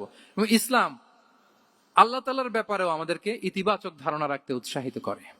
হাদিসে কুদসিতে আল্লাহ বলেন, আনা ইনদা যান্নি আবিদি বি, আমার বান্দার নিকট আমি তেমন, আমার বান্দা আমার ব্যাপারে ঠিক যেমন ধারণা করে। আপনি যদি ধারণা করেন আল্লাহ দয়ালু, ঠিক আল্লাহ তাআলাকে দয়ালু পাবেন। এখন বলেন, আল্লাহর ব্যাপারে কার ধারণা কেমন? আল্লাহ তাআলা খুব প্রতিশোধ পরায়ণ না? প্রচন্ড রাগী? আমাদের সবাইকে জাহান্নামে দেওয়ার জন্য বসে আছেন না? তাহলে কি ধারণা বলেন তো? তিনি দয়াময়, তিনি মেহেরবান, তিনি আমাদেরকে অবশ্যই ক্ষমা করবেন। ঠিক কিনা বলেন? এই বিশ্বাস আল্লাহর প্রতি আমাদের সবার আছে তো? এই বিশ্বাস যদি থাকে, ঠিকই আল্লাহ তাআলাকে রহমান রাহিম হিসেবেই আপনি পাবেন। তাহলে আওয়াজ করে বলুন তো, এই নবরাত্রি হলকে উচ্ছ্বসিত করে আওয়াজ করে বলেন, আমরা সবাই অপটিমিস্টিক হব না পেসিমিস্টিক? অপটিমিস্টিক, ইতিবাচক হব। রাসূল সাল্লাল্লাহু আলাইহি ওয়াসাল্লাম অপটিমিস্টিক মাইন্ডসেটের অধিকারী ছিলেন। কয়টা গেল? লাস্ট হচ্ছে রেজিলিয়েন্ট। শেষ। I am going to conclude my speech today. Resilient হচ্ছে যাকে থামানো যায় না, আনস্টপেবল। সংকট কাটিয়ে ঘুরে দাঁড়ানোর সামর্থ্য যার থাকে তাকে বলে রেজিলিয়েন্ট। লেগে থাকার মানসিকতা, টিকে থাকার যোগ্যতা, সহজে হার না মানার যে অ্যাটিটিউড, এটাকে বলে রেজিলিয়েন্ট মাইন্ডসেট। রাসূল সাল্লাল্লাহু আলাইহি ওয়াসাল্লামকে আল্লাহ তাআলা এই মাইন্ডসেট দিয়েছিলেন। ওনাকে হারাইতে পারছে কেউ? জীবনের সাথে এটা সেট করে নেন যে আমি কখনো হারি না, আমি হয় জিতি নয় শিখি। আমি কখনো হয় জিতি নয় শিখি। এই মাইন্ডসেট যদি গ্রো করেন, আপনার হারাইতে পারবে কেউ? পারবে না। রাসূল সাল্লাল্লাহু আলাইহি ওয়াসাল্লাম, he was unstoppable, having unbelievable সাবর। ধৈর্যের পাহাড় নিয়ে, আনস্টপেবল অ্যাটিটিউড নিয়ে তিনি শুধু সামনে গিয়েছেন, পেছনে যান নাই কখনো। সীমাহীন কষ্ট আর সংগ্রামের মধ্য দিয়ে গিয়েছেন, থামাতে পারে নাই ওনাকে কেউ পারে নাই। ইয়াতিম হিসেবে জন্মগ্রহণ করলেন, পৃথিবীর আলো দেখবার আগে বাবাকে হারালেন, ছোট বয়সে মাকে হারালেন, পরে দাদাকে হারালেন, এরপর চাচাকে হারালেন। শিয়াবে আবি তালেবে জেল খেটেছেন 3 বছর। Physical torture, mental torture, life threat, হত্যা করার ষড়যন্ত্র হয়েছে। আল্লাহ তাআলা বলেছেন আজ রাতে হিজরত করো। ব্ল্যাক ম্যাজিক করা হয়েছে। লাবিদ ইবনুল আ'সাম, এক ইহুদিদের মিত্র, ওনাকে ব্ল্যাক ম্যাজিক করেছে। মারার জন্য খাদ্যে বিষ মিশিয়ে দেয়া হয়েছিল। বাজুর মাংস, খাসির বাজুর মাংস পছন্দ করতেন। খাইবারের এক ইহুদি নারী এই ছাগলের এই মাংসের মধ্যে বিষ দিয়েছিলেন। ইহুদিদের পক্ষ থেকে betray, treachery, conspiracy and what not, কি বাকি ছিল বলেন? ষড়যন্ত্রের এমন কোন ধরন ছিল না যেটা তারা বাকি রেখেছে। কিন্তু রাসূল সাল্লাল্লাহু আলাইহি ওয়াসাল্লামকে কি থামানো গিয়েছিল? বলেন, থামানো গিয়েছিল? গোটা বিশ্বব্যাপী উনি ছড়িয়ে দিয়েছিলেন লা ইলাহা মুহাম্মাদুর। So nothing can stop him from achieving his mission and vision because he was resilient. ওনাকে থামানো যায় না। অনড়, অটল, অদম্য। আমাদেরও আমাদের মাইন্ডসেট এরকম করতে হবে যে আমাদের যে লক্ষ্য আছে, আমাদের যে উদ্দেশ্য আছে, আমাদের যে সংগ্রাম, এই নতুন বাংলাদেশ গড়ার আমাদের যে লক্ষ্য, ওই লক্ষ্য পানে আমরা পৌঁছবই, আমাদেরকে কোনো কিছু থামাতে পারবে না, ইনশাআল্লাহ বলেন। আমরা আমাদের লক্ষ্য পানে মানজালে মাকসাদে দৌড়ে দৌড়ে যাব। আমাদেরকে থামিয়ে দেয়া হলে আমরা হাঁটতে থাকবো, সেখানে আমাদেরকে আঘাত করা হলে আমরা হামাগুড়ি দিয়ে সামনের দিকে যেতে থাকবো, সেখানেও থামিয়ে দেওয়ার চেষ্টা করা হলে আমরা আমাদের মঞ্জিলে মাকসুদের দিকে অপলক নেত্রে চেয়ে থাকবো। আমাদেরকে কেউ থামাতে পারবে? রেজিলিয়েন্ট, অনর, অটল, আনস্টপেবল, এই মাইন্ডসেটের অধিকারী ছিলেন। ফলেই তিনি লা ইলাহার বাণীকে গোটা বিশ্বে ছড়িয়ে দিতে পেরেছেন। তাহলে আমরা রেজিলিয়েন্ট হতে চাই কি চাই না বলেন? হতে চাই। সম্মানিত শুধু মোট কয়টা মাইন্ডসেট জানলাম? নববী মনস্তত্ত্ব, সিরাতের আয়নায়, prophetic mindset through the lens of সিরা, মোট কয়টা জানলাম? 12টা। এগুলোকে আমরা নিজেদের মধ্যে ধারণ করতে পারবো ইনশাআল্লাহ। কারণ রাসূল সাল্লাল্লাহু আলাইহি ওয়াসাল্লাম আমাদের জন্য যা নিয়ে এসেছেন ওইটাই আমাদের আঁকড়ে ধরতে হবে, যেটা বারণ করেছেন ওইটা থেকে আমাদের দূরে থাকতে হবে। যে আয়াত দিয়ে শুরু করেছিলাম সূরা হাশরে, রমা আতাকুমুর রাসূলু ফাখুযুহু ওয়া মা নাহাকুম আনহু ফানতাহু। নবী যা এনেছে ধরো, নবী যা বারণ করেছে সেগুলো ছেড়ে দাও। আমরা আল্লাহ তাআলার কাছে কামনা করি আমার নবী ওনার যে থট প্রসেসকে ডেভেলপ করেছেন, ওনার যে অ্যাপ্রোচ এন্ড মাইন্ডসেটকে ডেভেলপ করেছেন, আমরাও যেন আমাদের মাইন্ডসেটকে ঠিক ওইভাবে করতে পারি। আমাদের রাসূল সাল্লাল্লাহু আলাইহি ওয়াসাল্লাম যেভাবে চিন্তা করতেন, আমাদের ভাবনা এবং চিন্তার আঙ্গিনাও যেন ঠিক সেই রকম হয়। আমরা সবাই পড়ি আমিন। তার মাইন্ডসেট হবে আমাদের মাইন্ডসেট, কি বলেন? পারা যাবে তো ইনশাআল্লাহ? তাহলে কয়টা মাইন্ডসেটের কথা বলেছি? কয়টা বলতে পারবেন? কয়টা দেখি। 1 নম্বরে কি ছিল? God centric. 2 নম্বরে ভিশন ওরিয়েন্টেড। 3 নম্বরে উইজডম ড্রিভেন। 4 নম্বরে reform centric. 5 number open minded. 6 number entrepreneur. 7 number considerate. 8 number transparent. 9 number appreciative. 10 number flexible. 11 number optimistic এবং 12 নাম্বার রেজিলিয়েন্ট। এটা ছিল রাসূল সাল্লাল্লাহু আলাইহি ওয়াসাল্লামের মাইন্ডসেট। এই মাইন্ডসেট দিয়ে যদি আমরা আমাদের মাইন্ডসেটকে সাজাতে পারি, আমাদের সফলতা দুনিয়া এবং আখিরাতে কেউ ঠেকাতে পারবে? আল্লাহ তাআলা আমাদের সবাইকে কথাগুলো বোঝার ও আমল করার তৌফিক দান করুক। আমাদের অনেক বড় বড় মাশায়েখরা এখানে এসেছেন। আমি অনেকের সন্তান তুল্য, অনেকের ছাত্র তুল্য, আমাদের সকলের প্রিয় আল্লামা সাঈদী রাহিমাহুল্লাহ সুযোগ্য সন্তান আমাদের শামীম সাঈদী ভাই এসেছেন। 21 টিভির আমাদের ভাইজান আছেন, আমাদের উস্তাজরা আছেন। এদিকে মঞ্চে আসন নিয়েছেন আমাদের ফাদিলাতুল উস্তাজ মুফতি কাদি ইব্রাহিম। আমরা প্রত্যেকের যাদের নাম বলেছি প্রত্যেকের ছাত্র তুল্য। শায়েখ যদি এখানে কথা বলতেন, আমরা যদি নিচে বসে বসে শুনতে পারতাম, আরো বেশি কিছু শিখতে পারতাম। তারপরেও একটা টপিকের উপর কিছু কথা বলবার আল্লাহ তাআলা সুযোগ করে দিয়েছেন। যে কথাগুলো আপনাদের সামনে উপস্থাপন করলাম, আল্লাহ তাআলা যেন সবার আগে আমাকে আমল করার তৌফিক দান করে এবং পাশাপাশি আমাদের সবাইকে আমল করার তৌফিক দান করে। হাযা মা ইনদি ওয়াল ইলমু ইনদাল্লাহ। এখানে হাসানা ফাউন্ডেশন সম্পর্কে সামান্য বলতে বলা হয়েছে। সম্মানিত শুধু হাসানা ফাউন্ডেশন এবছর আমরা কাজ শুরু করেছি। এটা শিক্ষা প্রকল্প নিয়ে কাজ করে। Integrated Madrasa, English medium school, blended with Islamic curriculum, মক্তব আমাদের হাসানা ফাউন্ডেশনের একটা ড্রিম প্রজেক্ট। আমরা কিছু অলিম্পিয়াড থ্রো করেছি, সিরাত অলিম্পিয়াড, কোরআন অলিম্পিয়াড, তারপর হাদিস অলিম্পিয়াড। এরকম শিক্ষা রিলেটেড, এডুকেশন রিলেটেড বিভিন্ন প্রজেক্ট, রিসার্চ, গবেষণা, কারিকুলাম ডেভেলপমেন্ট, এই বিষয়গুলো নিয়ে মূলত আমাদের ফোকাস। আপনারা ওয়েলকাম টু হাসানা ফাউন্ডেশন।